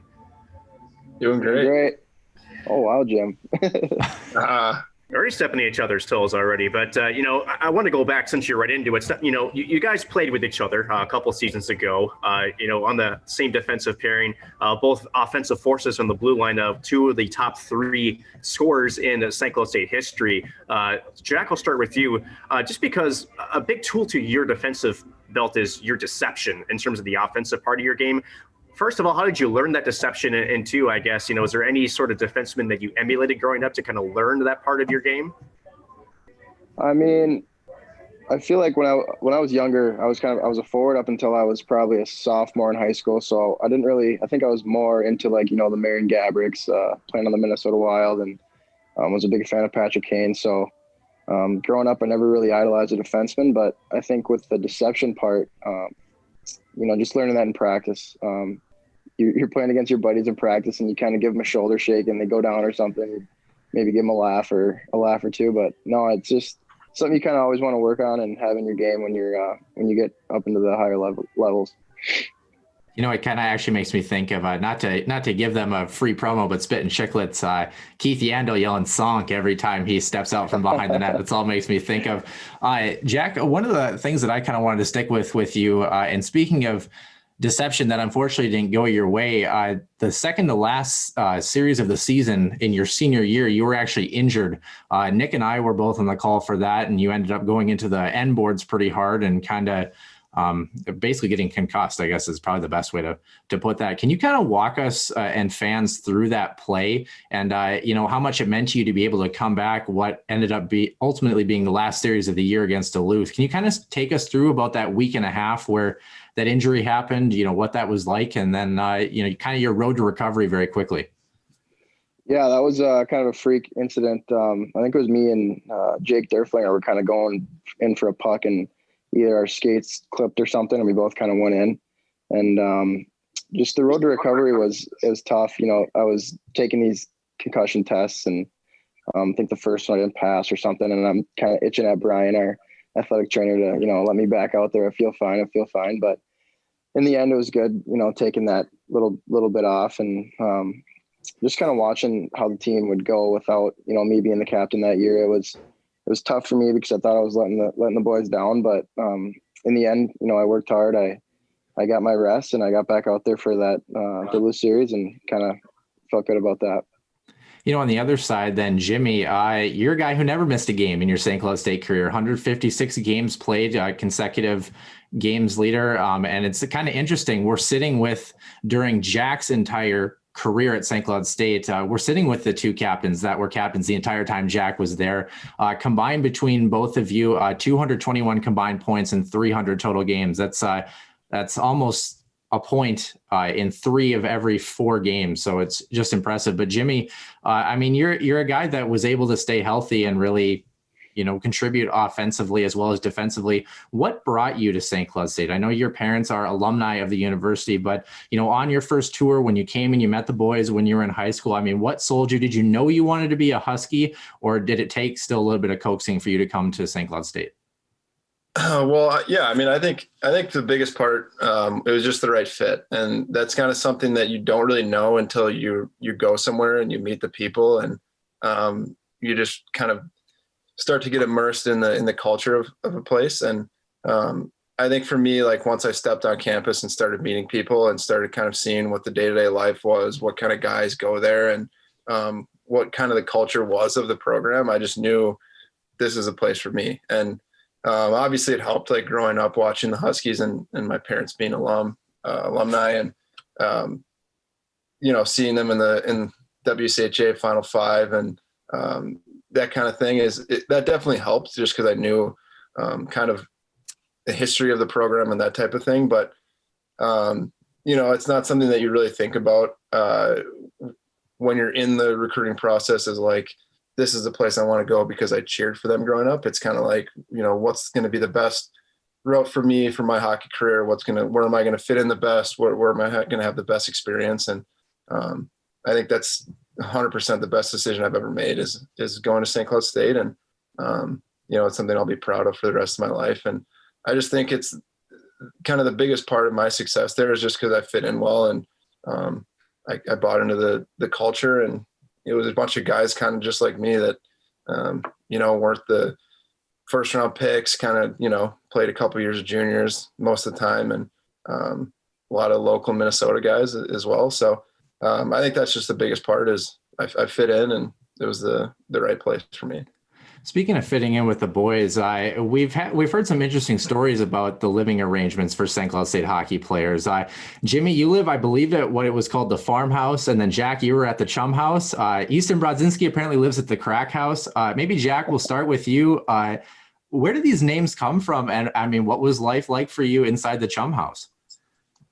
Yeah, so those are kind of funny names, and I don't really know where. We called it the Chum Bucket where I lived, and I don't really know exactly how the name came from that. I think it was just kind of a worn down thing, and might have been Nick or Jack Paling that kind of came up with it. And then obviously the Crack House is an interesting story, but it's just, seeing that the Palings and their family, what they did for the whole, team, and they actually have another one too, a new house where all the juniors this year are living. So that's just for another story. I don't know what that name is, but the Paling family, kind of helping us out and giving us living arrangements way nicer than we probably should have been living in college. But yeah, just going into when recruits come in, they come in and they have names for the houses, and you bring them into the Chum, or you bring them into the farm where Jimmy lived. And it's just kind of a thing where you're comfortable when you hear that. And it's just an interesting story that, a conversation starter that comes up quite a bit. And then Jimmy, go ahead, Jimmy. To be fair, you say this is like really nice houses that Jack lived in. I was there before the Palings got there. So we lived in very much a college house where there was like the floor didn't meet the bottom of the wall. There was like, if you go too close to a window, it's going to be cold. And, our heating bill in the winter was like $400 because there's just a draft coming into the house at all times. So I would say I love my house. I loved every minute of being there, but it was not by any means like a 5-star hotel like these guys are living at. Hey, I would have been I would have been a shell boy living on top of the shell if we didn't have those nice houses. I guarantee you that. I was also told, Jimmy, to ask when you're actually not at home or at St. Cloud State University. I was also told to ask who your favorite road teammate was when you guys traveled as well. Apparently, there's I don't know if there's a debate between that or a story behind that, but I mean, who is kind of your go-to guy on the road as far as your favorite road teammate? Were you by chance asked by like Robbie Jackson this question, or was it one of the current guys? It's one of the current guys, but we don't reveal our sources. I'll just put it that way. I think I had 4 really good roommates, and I think a part of that was because I made the roommate list the last 2 years. So I kind of got to choose. Like my junior year, I was with Tyler Anderson. which was great. And, a great roommate. And my senior year, I was with Spencer Meyer. So those, great roommates. Spencer snores a lot. So I had to get used to sleeping like with my head sandwiched in between pillows. And I would end up maybe with one pillow on my bed. I'd throw them all at him. So he'd end up with like 7 or on his bed. But actually my freshman year, I think I might've had the most fun because my roommate was Rasmus Raiola. If you guys remember him, maybe one of the most interesting guys I've ever come across in the sport of hockey. And I think it's no knock on the other guys that I roomed with. I'd also roomed with Robbie, who you guys know is like a unique guy for sure. Good buddy of mine, obviously still, but like Ras and I would just have like these in-depth like conversations about like the world and stuff. And he honestly kind of reminds me of what I imagine like Ilya Brizgalov would be like. And it, like, not like the weird, like bad teammate part, but like the interesting, like interested in the universe and like wise and just like really funny and quirky, that type of thing. So I think that was probably my favorite roommate just because I think I was like a young guy and he kind of showed me, what it's like to take road trips and that kind of thing. And he was just like a very, very, very interesting and smart guy. Spencer Meyer snoring though. Jack, do you snore? Is that like a trait that all captains at St. Cloud have to have? Did you guys like pass that down from generation to generation, or just curious? No, I'm not a big snorer, but Jimmy and I did have a good stint as roommates my freshman year. Like one day. Yeah. And then we lost to Cato, and then we switched it up. Yeah, exactly. It was a good time though. It was nice. And then, Jimmy, I want to stick with you a little bit because after your senior season, you were an undrafted free agent and you had a couple of teams vying for your services. You ended up having a few conversations with teams. You ended up signing with the Vegas Golden Knights organization and ended up having a couple of games there towards the end of the stint. But can you walk us through the process of kind of having those conversations with teams and ultimately why you chose to sign with Vegas over some other over prospective teams? Yeah, I think for me, what it really came down to is just trying to find an opportunity to play in the NHL. And for me, it was just, like I said, with St. Cloud, trying to find a place where I'd fit in and I'd be able to be the best hockey player I could because I felt like I was in the right place and the right culture. And I think there was a few teams that I kind of saw that I would have the opportunity. And I think what it came down to is Vegas. With all the bright lights and that kind of thing it's flashy and it's cool that way. But the best part of being there is the people and truly like the culture and, the way they treat their players and the way other players are, welcoming to others and kind of just like that type of thing. I think it's no mistake how much playoff success they've had as an expansion team. And, they've got the stud players and, recently, I think, but that first year, it doesn't really happen without the culture and without kind of every guy kind of really believing. And so I think it's, to be honest, that's kind of what pushed that team over the edge for me. And I think I still believe that I can help that team win in the future. And I still believe that's the right decision for me. So we'll see how it goes and keep doing my best to try to make the lineup and make the squad. I'm going to follow up with that, Jimmy, a little bit. I was actually in attendance to when you had your rookie lap there at T-Mobile Arena. And we talked before recording here that, just the atmosphere down at T-Mobile Arena is it's electrifying. And certainly for me as a fan, it was, and I've been to many hockey arenas and this one it just rises above. There's just something about the way that Vegas puts on their hockey games. And talk to me a little bit as a player, how it felt to have that lone skate to join with their teammates there, at least for our pregame warmup, and what it was like to be a part of the team there for the last couple of games of the season. Yeah, it was really cool.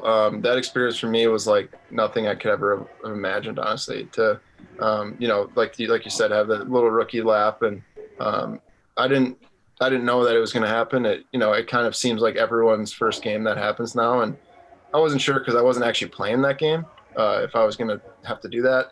And when it was time to go out, Marc-Andre Fleury told me that I had to go, and I thought that was a pretty cool thing to have like a legend, future Hall of Famer, tap you on the butt and say, "Hey, go skate," that kind of thing.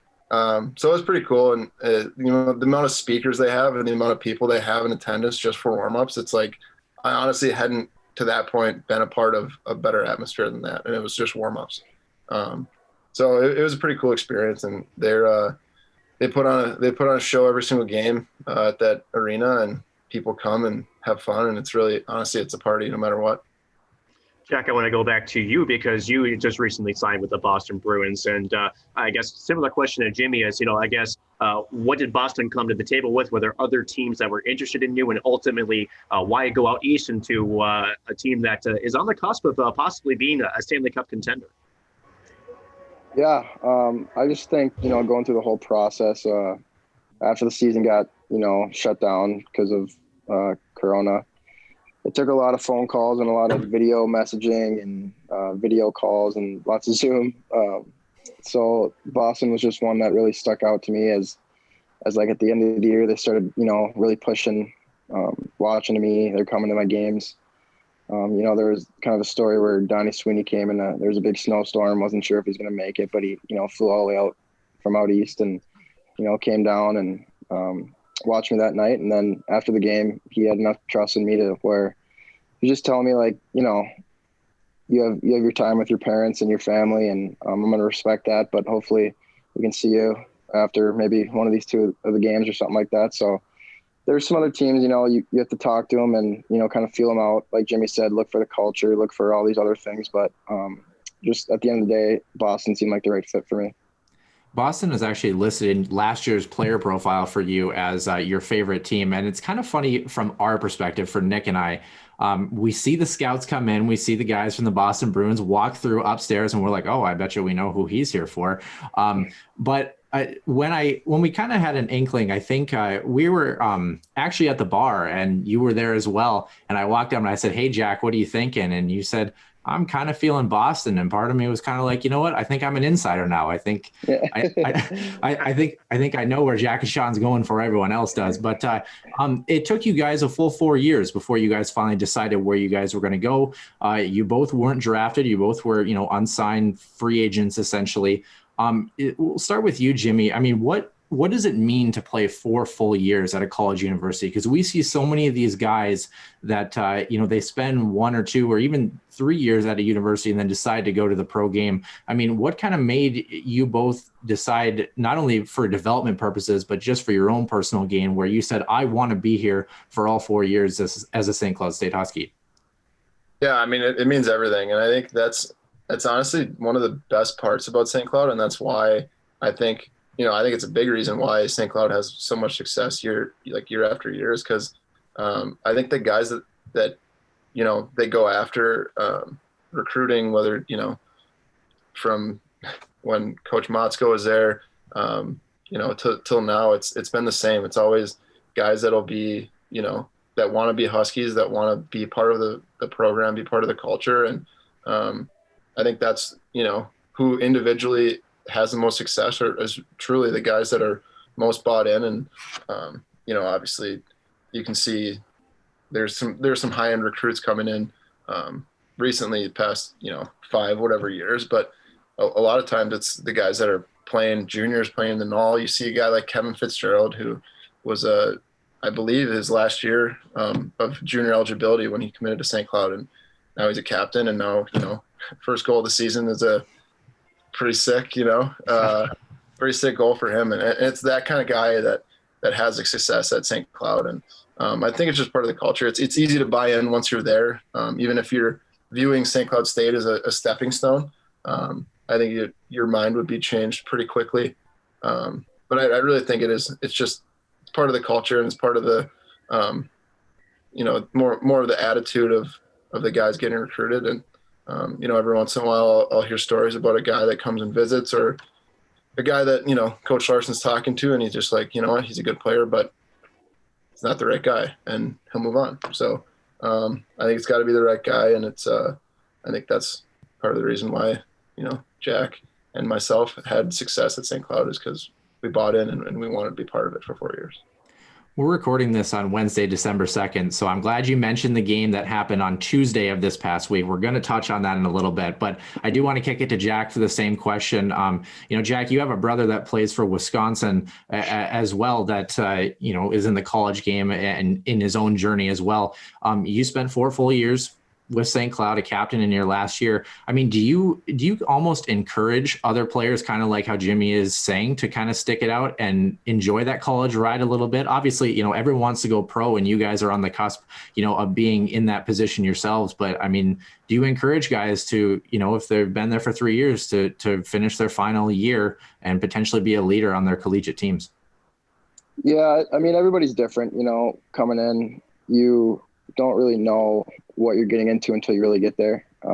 My freshman class, I was with the Palings, and I remember hating them in high school, like hating their guts. So it really does change once you get on the same team and you're living in the dorms together. And if somebody were to come up and ask me, like, let's say a junior was coming up and saying, "Hey, what do you think? I'm coming. Am I coming back? Am I going?" I'm like, just look around. You got your best friends for life in college. Here with you. You get to live with them, get to see them every day at the rink. You can leave and you're going to regret that, or, you can stay and you can have a good year, you can have a bad year, but you're going to have a really good time with your friends. And, St. Cloud, Jim's already touched on the culture there. It's hard to beat, and coaching staff and everybody there. So I would definitely say it's different for everybody, but I think in the end, both Jim and I can say we made the right decision. I want to have a little bit of fun with you guys just because you're both were elite defensemen. And Jack, I'm going to put it to you this way. If you're coming down on Jimmy, or if Jimmy's coming down on you, yes, who is winning this battle? Meaning, who is stopping the puck, or who is making the move around one defenseman? Jack, are you making the move, or is it Jimmy? I don't know. I'm not very good at one-on-ones. I think I might try beating him wide and pulling up and looking for my third guy coming in, but it'd be really fun to do that. I think we've done it a few times when I get up in the rush in practice, but maybe fire one off his ankle and then go in and score. Jimmy, is that pretty accurate, or do you think that you'd be able to one-up Jack here? I would say whoever is taking the rush has definitely had the advantage. Just based on, like, D have no idea how to play a one-on-one as a forward. Maybe Jack's probably better at it than I am. I'm more of a, distribute the puck and then go get open type of guy on rush. But you never know. I don't know. Every once in a while, you might get lucky and slip through when one of us is trying to go for the big hit or something like that. So, I don't know. Probably the guy taking the rush has the advantage, though. Jimmy, during your time at St. Cloud, I mean, obviously you played with some very high caliber players, but, was there one player that stuck out that maybe in drills or in scrimmages or whatever the case, that if he's coming down on you, you always had to be at your best? Was there one guy in particular who just said, "Oh my goodness, here's this guy, I better make sure that I can take him wide and don't give him anything"? Yeah, there was a lot, honestly. And I think maybe this one guy stood out just probably because I was a freshman at the time, and I was kind of just in awe of his skill. And Kalle Kosala was probably the most, and again, I was a freshman looking at these guys like they were, gods. But he was so skilled and so talented with the puck. But off the puck, he was so deceptively strong and kind of, I don't want to say sneaky, because he could just come up and take the puck from you and you literally wouldn't even know he was there. So yeah, that type of guy where he's so crafty and so smart and so good with the puck is it was pretty intimidating as a freshman for sure. I want to kick it over to Jack. Same question. Is there anybody during your tenure at St. Cloud, during drill, scrimmage, the guy that comes down that you kind of had an extra gear, or do you feel pretty confident that no matter who came down through you, you're swatting that crap out of the way? I mean, I like to have fun with little things like that, one-on-ones and seeing guys, especially with a lot of speed, see what they're going to do. I mean, there's so many guys, especially on St. Cloud, small, shifty, fast.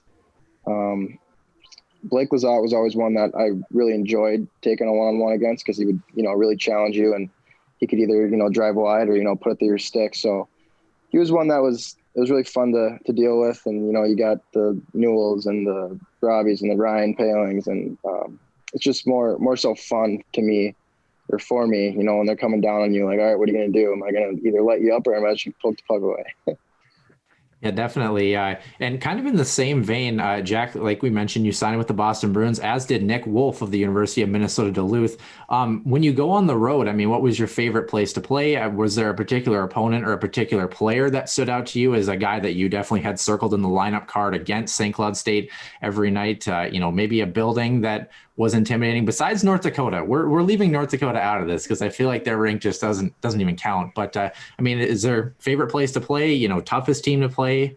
I know that's kind of not really a very well crafted question, but I mean, I hope you can run with it, if you know what I mean. Yeah, I'll run with it. I think my favorite place to play, and feel like I had one of the most successes, is Duluth. I had family up in Grand Rapids who'd always come make the trip. It's such a beautiful city.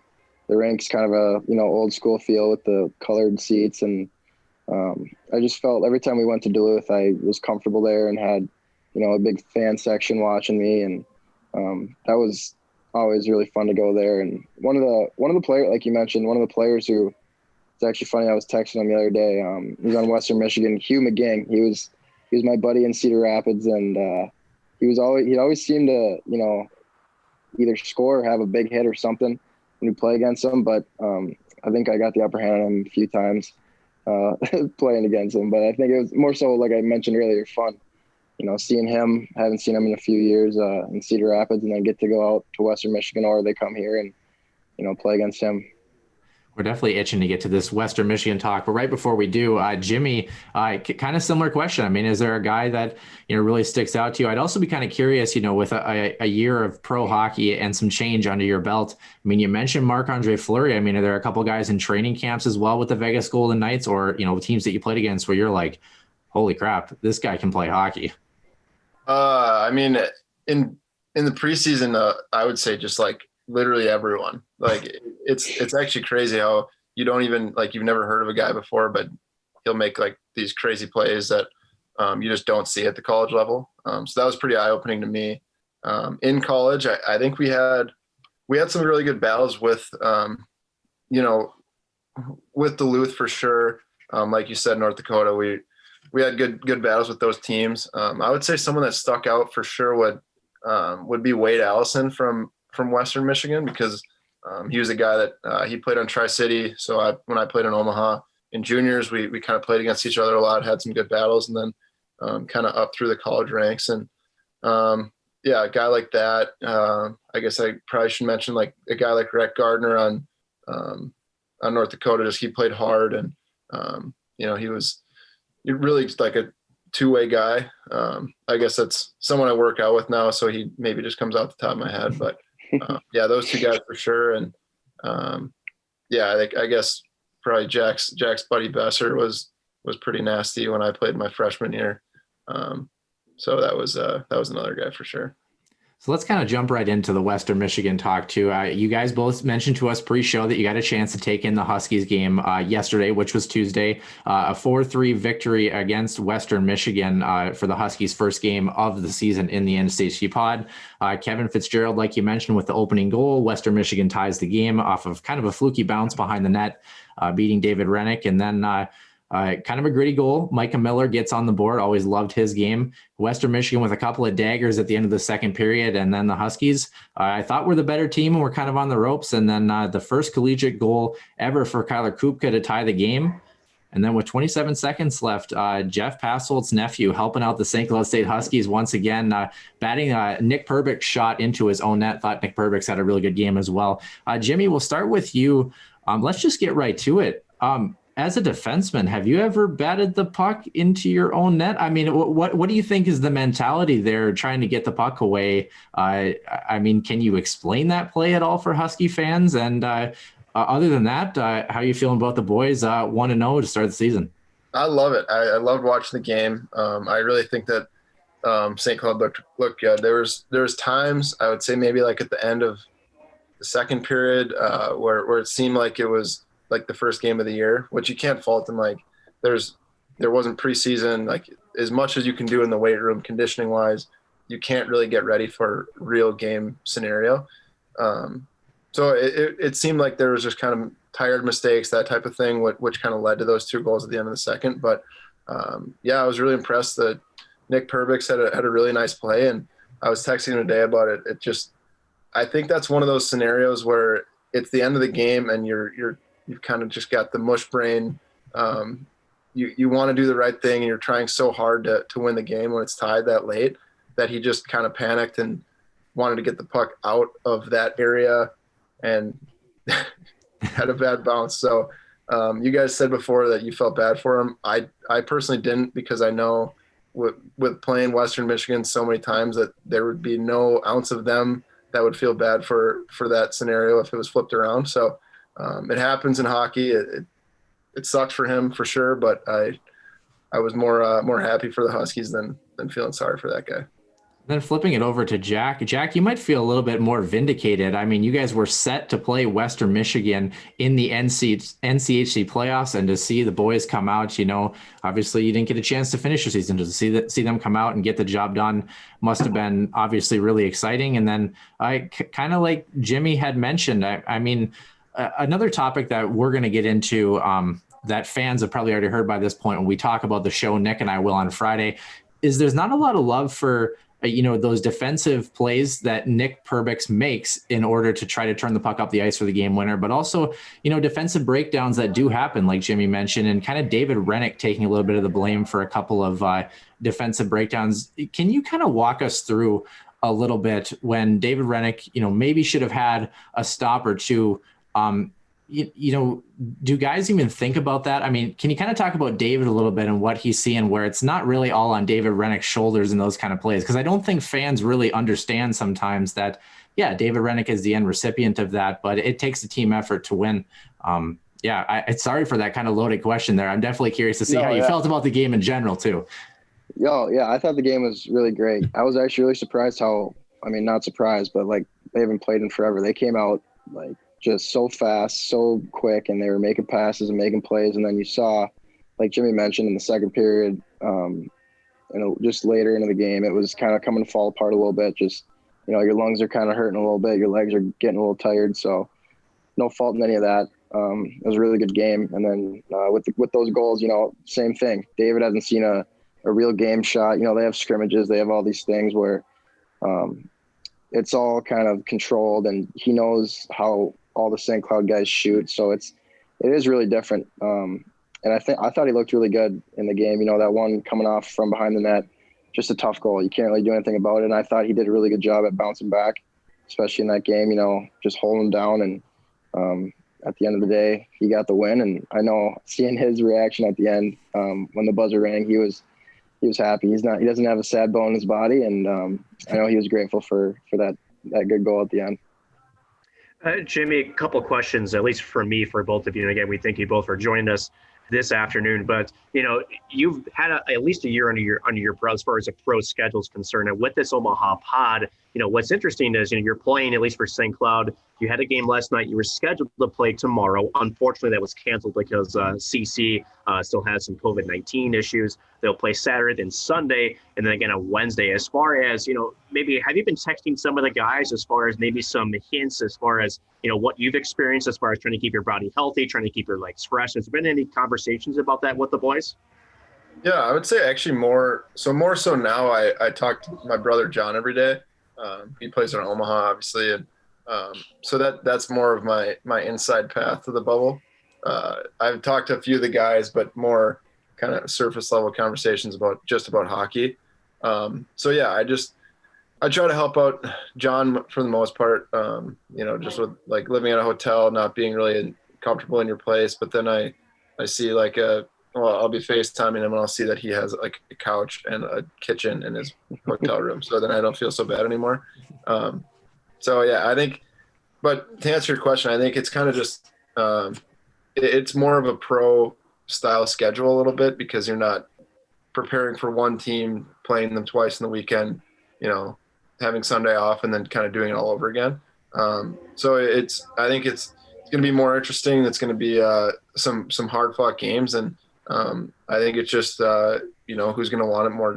It'll be as much of a college atmosphere without fans as possible, just because these teams are all really competitive, and I'm jealous that they get to play hockey.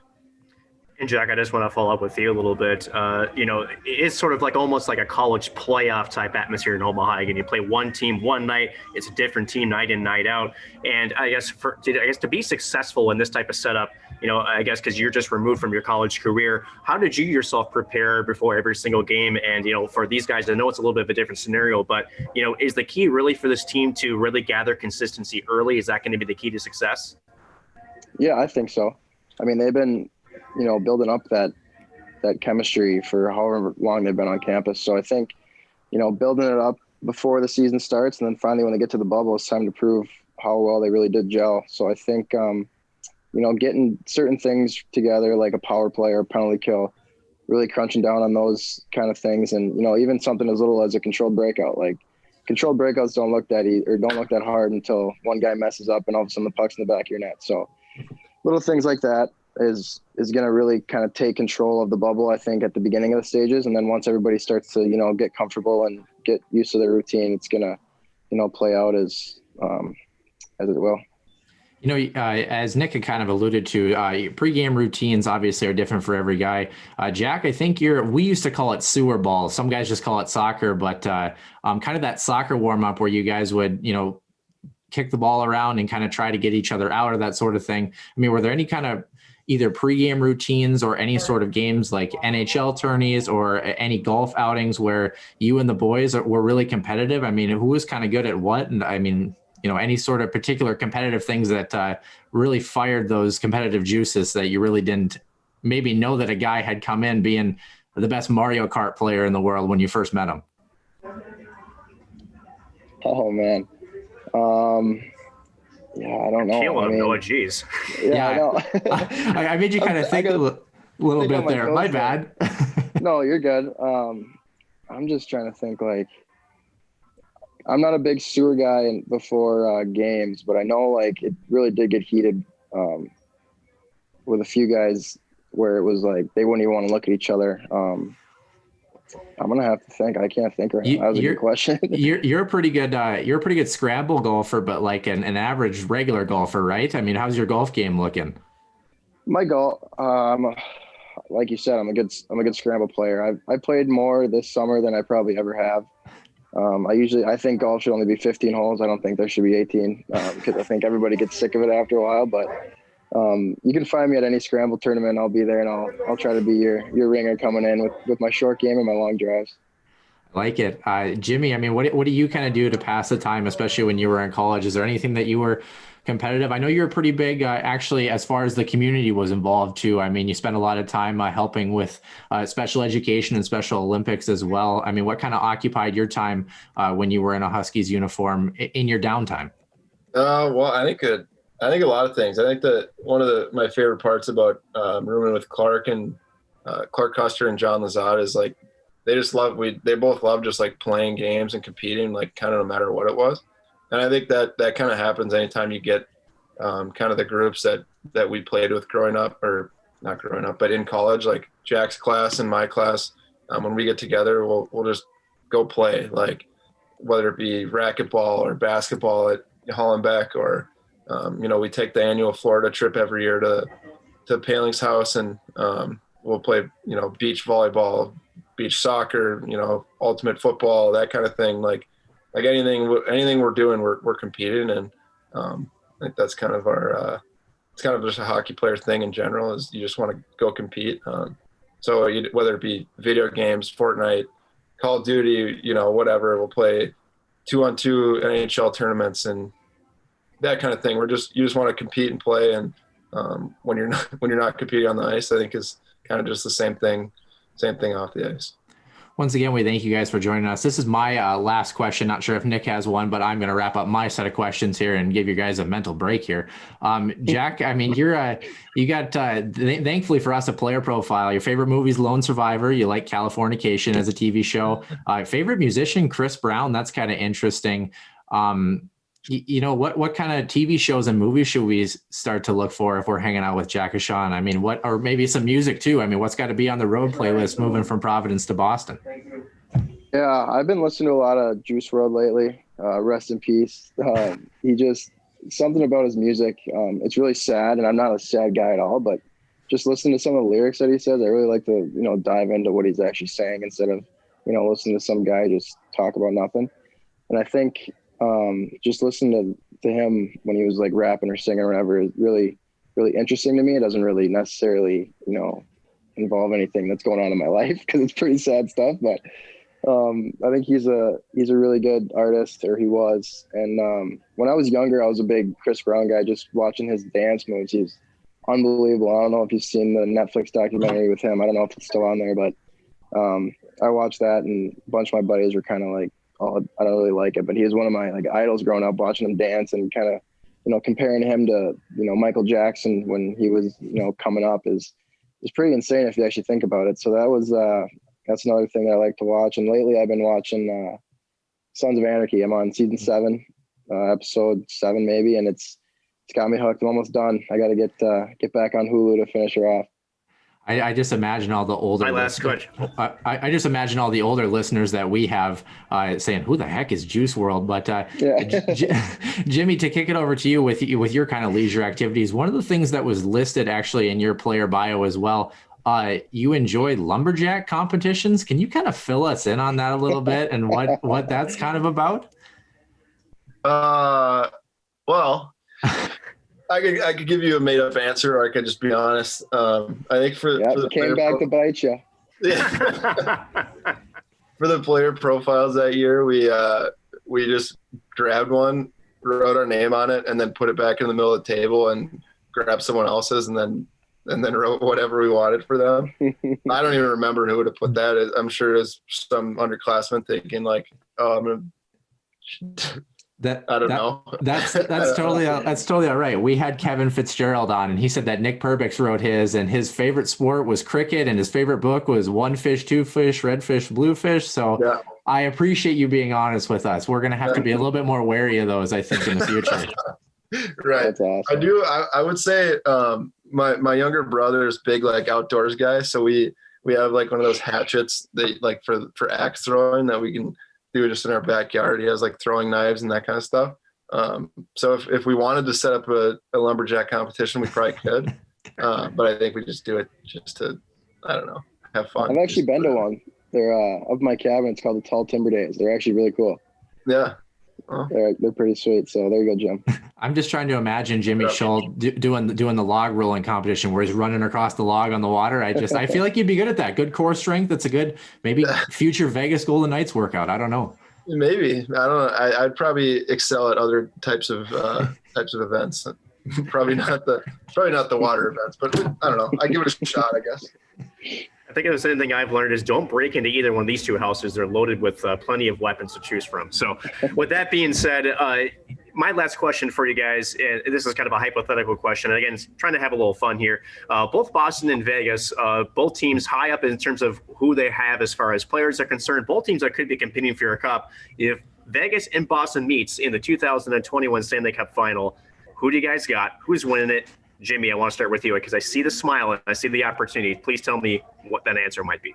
I mean, you look at Vegas's roster. I think like with the forwards, with the depth. Look at goaltending. I think it for sure would be Vegas. I think Boston's a good team for sure, but they've lost a few players, and I'm sure they'll have a new guy on the back end. But yeah, I think their window's closing while Vegas is opening a little bit. Jack, I think you have a little bit of a response to that. So tell me what that answer might be. I can't say Vegas, can I? You can. Yeah. No. No. Well, hoping I'm playing in that Stanley Cup Finals, and hopefully Jim is too. I think I'm going to take the Bees. I think we got a little bit more grit than those guys, and maybe I'll have to go down on a one-on-one and show Jimmy that I really can beat him and score a goal. With that being said, boys, Jack, Sean, and Jimmy Schuldt, two former captains, two of the highest scoring defensemen in St. Cloud State history. We appreciate you both coming on the show this afternoon. Again, good luck into your careers. Hope to have you guys on again, and you guys will certainly be watching the Huskies as they continue their pod success, hopefully, with their next game on Saturday. Jack and Jimmy, again, thanks for joining us. We'll see you guys again hopefully soon. Thanks, guys. Yeah, appreciate it, guys. Love to come on again. News and Take care. updates at HuskiesWarmingHousePodcast.com and look for our Facebook page, the Huskies Warming House Podcast, as well as our Twitter feed at Warming House Den. Our Twitter feed will host trivia, updates, and questions for fans, as well as a mailbag where you can tweet us anytime with your questions, concerns, or listener suggestion. And for business inquiries, email us at HuskiesWarmingHousePodcast@outlook.com. And thanks again to Jack and Jimmy for joining us again, two star defensemen. And again, as Noah mentioned before, the Healthy Scratch interview, that, the last four captains for St. Cloud State, and very well deservingly so. Speaking of which there, Noah, to kind of finish out the episode, we were tasked with trying to give each other our Mount Rushmore of St. Cloud State hockey players with four people, and then one honorable mention. Now, I had my own sort of itinerary or own like kind of methodology, you could say, of how I wanted to pick these players. I'm not sure how yours did, but who, if we were to travel to Noah Grant's Bottineau, St. Cloud State, Mount Rushmore, who are the four heads that we would see? And mind you, this is both men's and women's hockey, right? And it could be a combination. And if you had a honorable mention, so 5 names total, first of all, who's your honorable mention? And then who would be etched in the limestone or whatever the heck kind of bedrock you have up there near the Canadian border on your Mount Rushmore?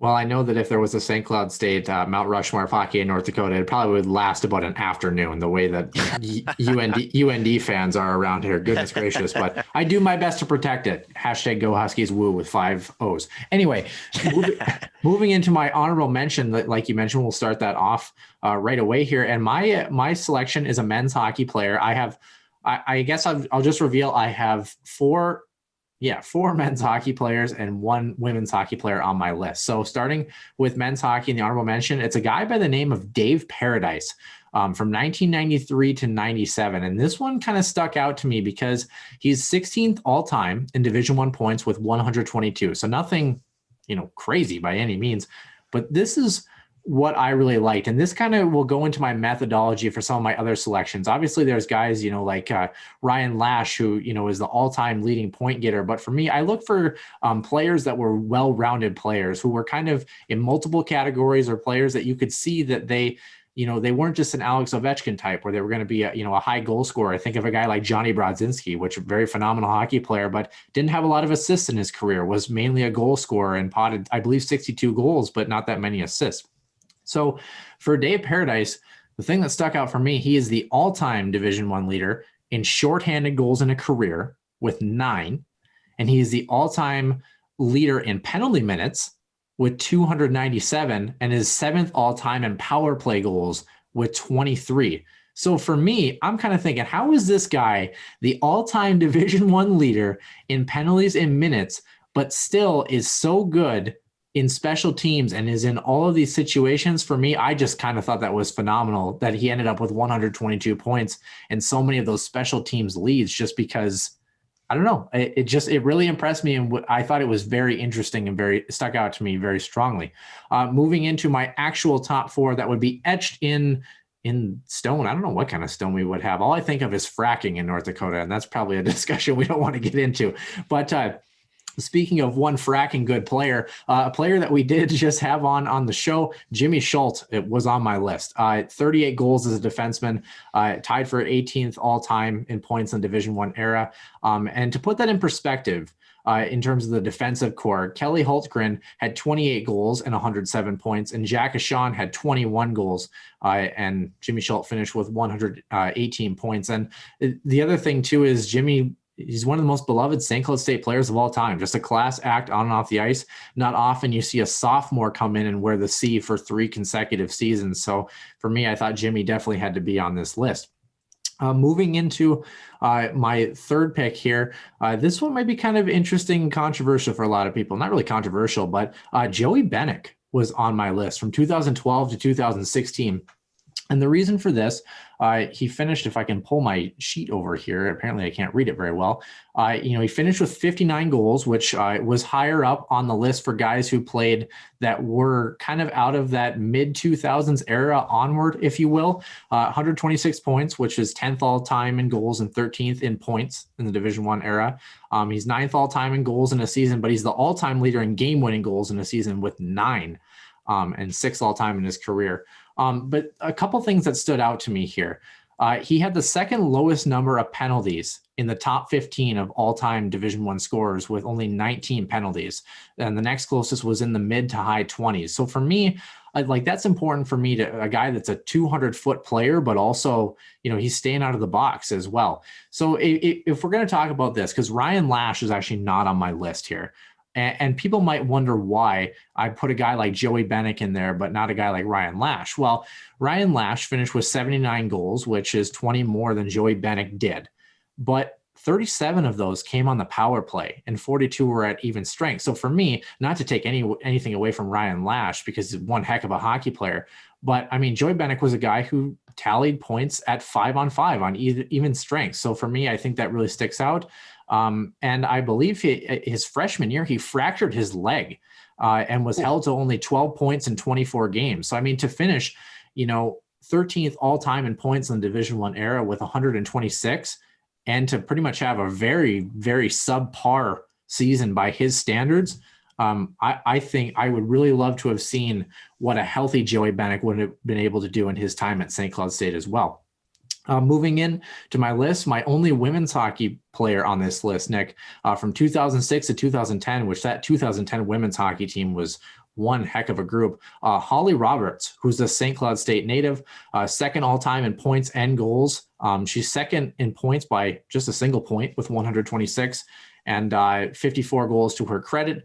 Third all-time in power play goals, first in shorthanded goals with 9. So again, you've got a player who's really good with special teams, second all-time in assists, good plus-minus stats, and first in shots on goal for a career with 594 shots on goal. So think about this, 149 games played. That averages about 4 shots on goal per game, and she scored a goal once every 11 shots.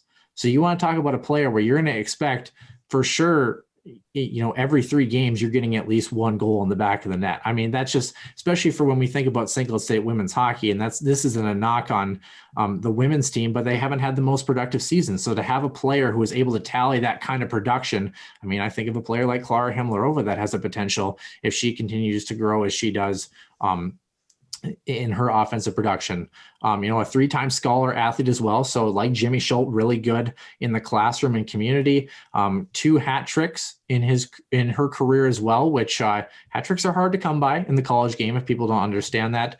And 3-time WCHA player of the week. A couple of players that probably could have been considered here. Caitlin Hogan is the all-time points leader, but she's also top 3 in penalty minutes. So I don't know. That was kind of interesting. And then Felicia Nelson is the only Patty Kazmaier finalist to come out of St. Cloud State in that same year, finishing with 31 goals that year. But for me, she's kind of more of a flash in the pan player that really budded in that final season there.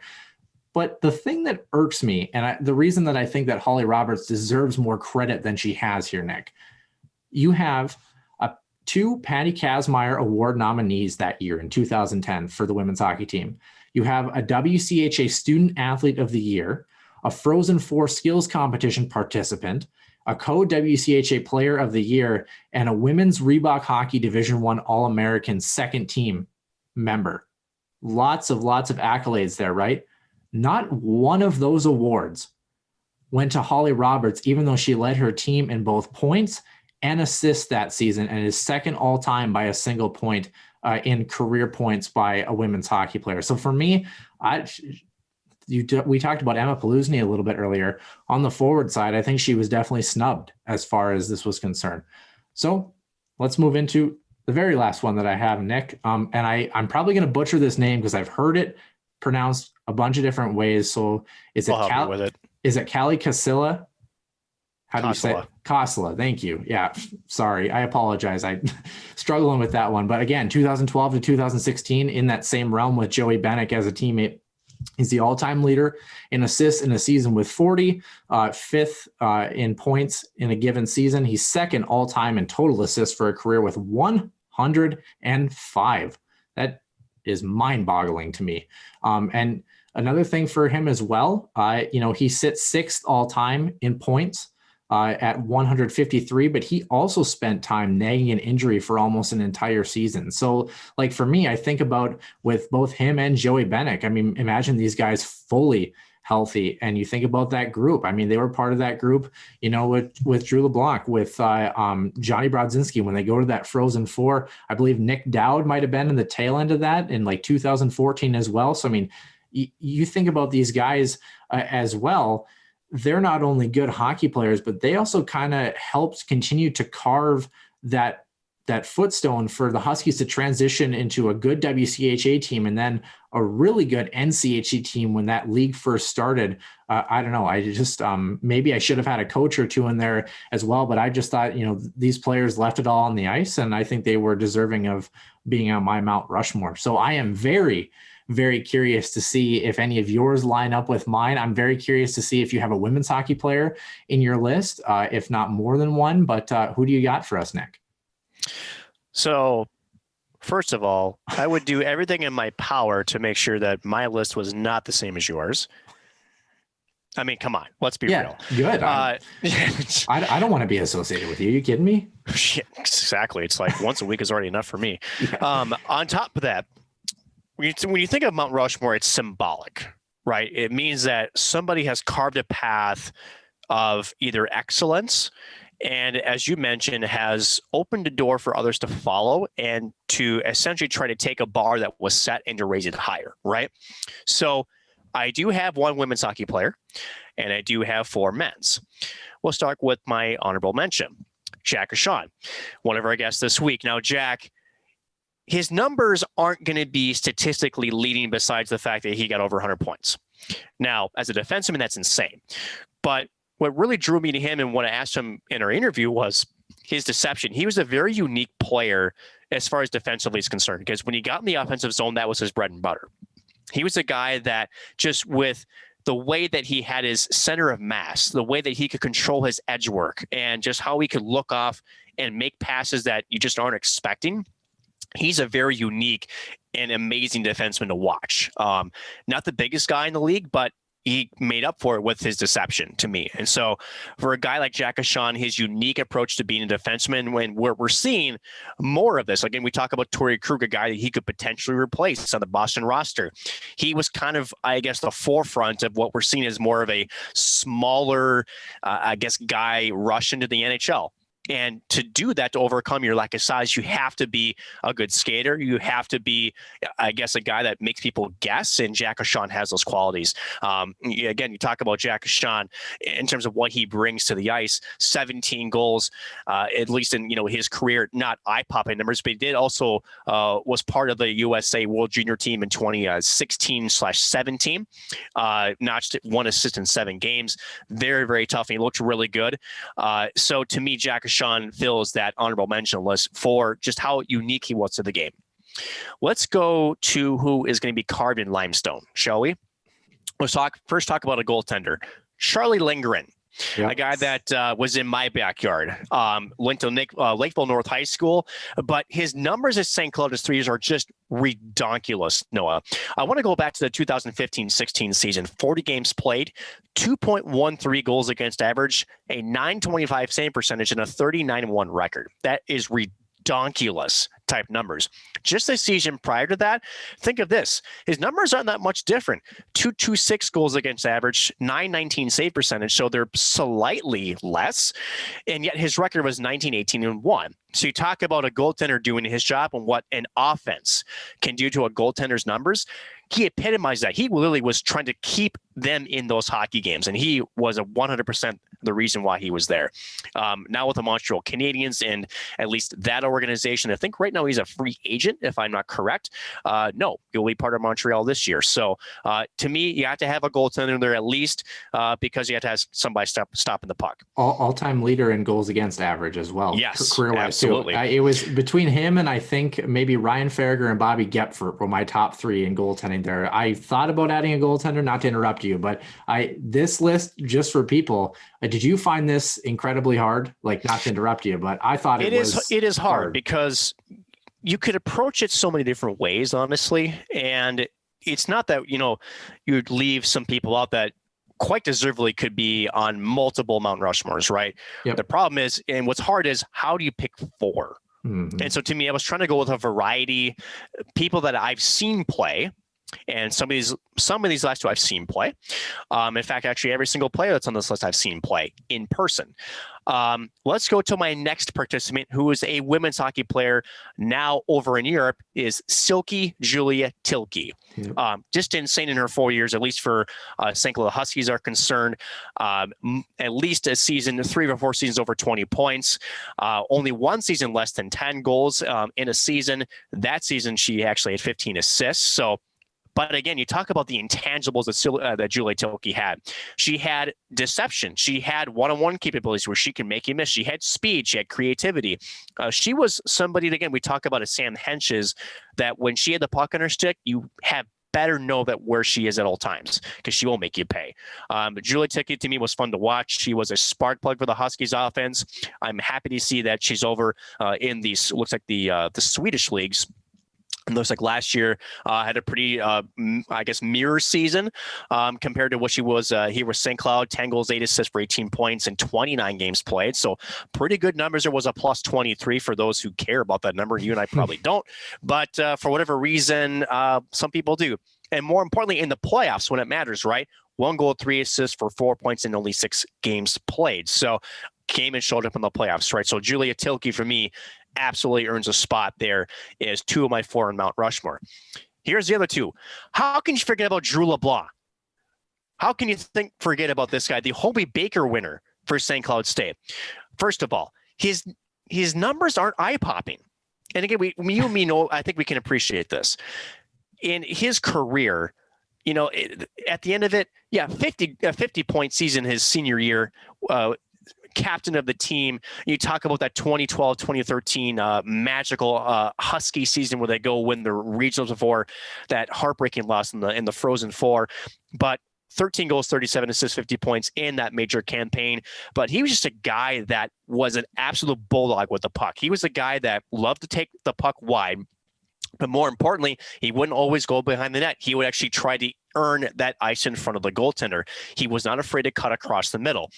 Why I liked the Kyler Kupka goal from game 1 here in Tuesday was he took the puck to those dirty areas. He made a really good move and then shot the puck against the grain and really did surprise the Western Michigan goaltender. It takes some guts to do that. And for me, Drew LeBlanc was the epitome of that. He was not afraid to get in the dirty areas, and he had a lot of skill in those tight areas. That to me separates a good from a great player, is how can you create yourself space in a phone book, right? It's you when you have nowhere to go, how can you get yourself out of it? And Drew LeBlanc just was that type of player. And to me, again, just with his leadership and where his success as a player and the team went, has to earn him that spot again. You can't leave a Hobie Baker candidate off the Mount Rushmore. I was going to ask, was that your legitimate question?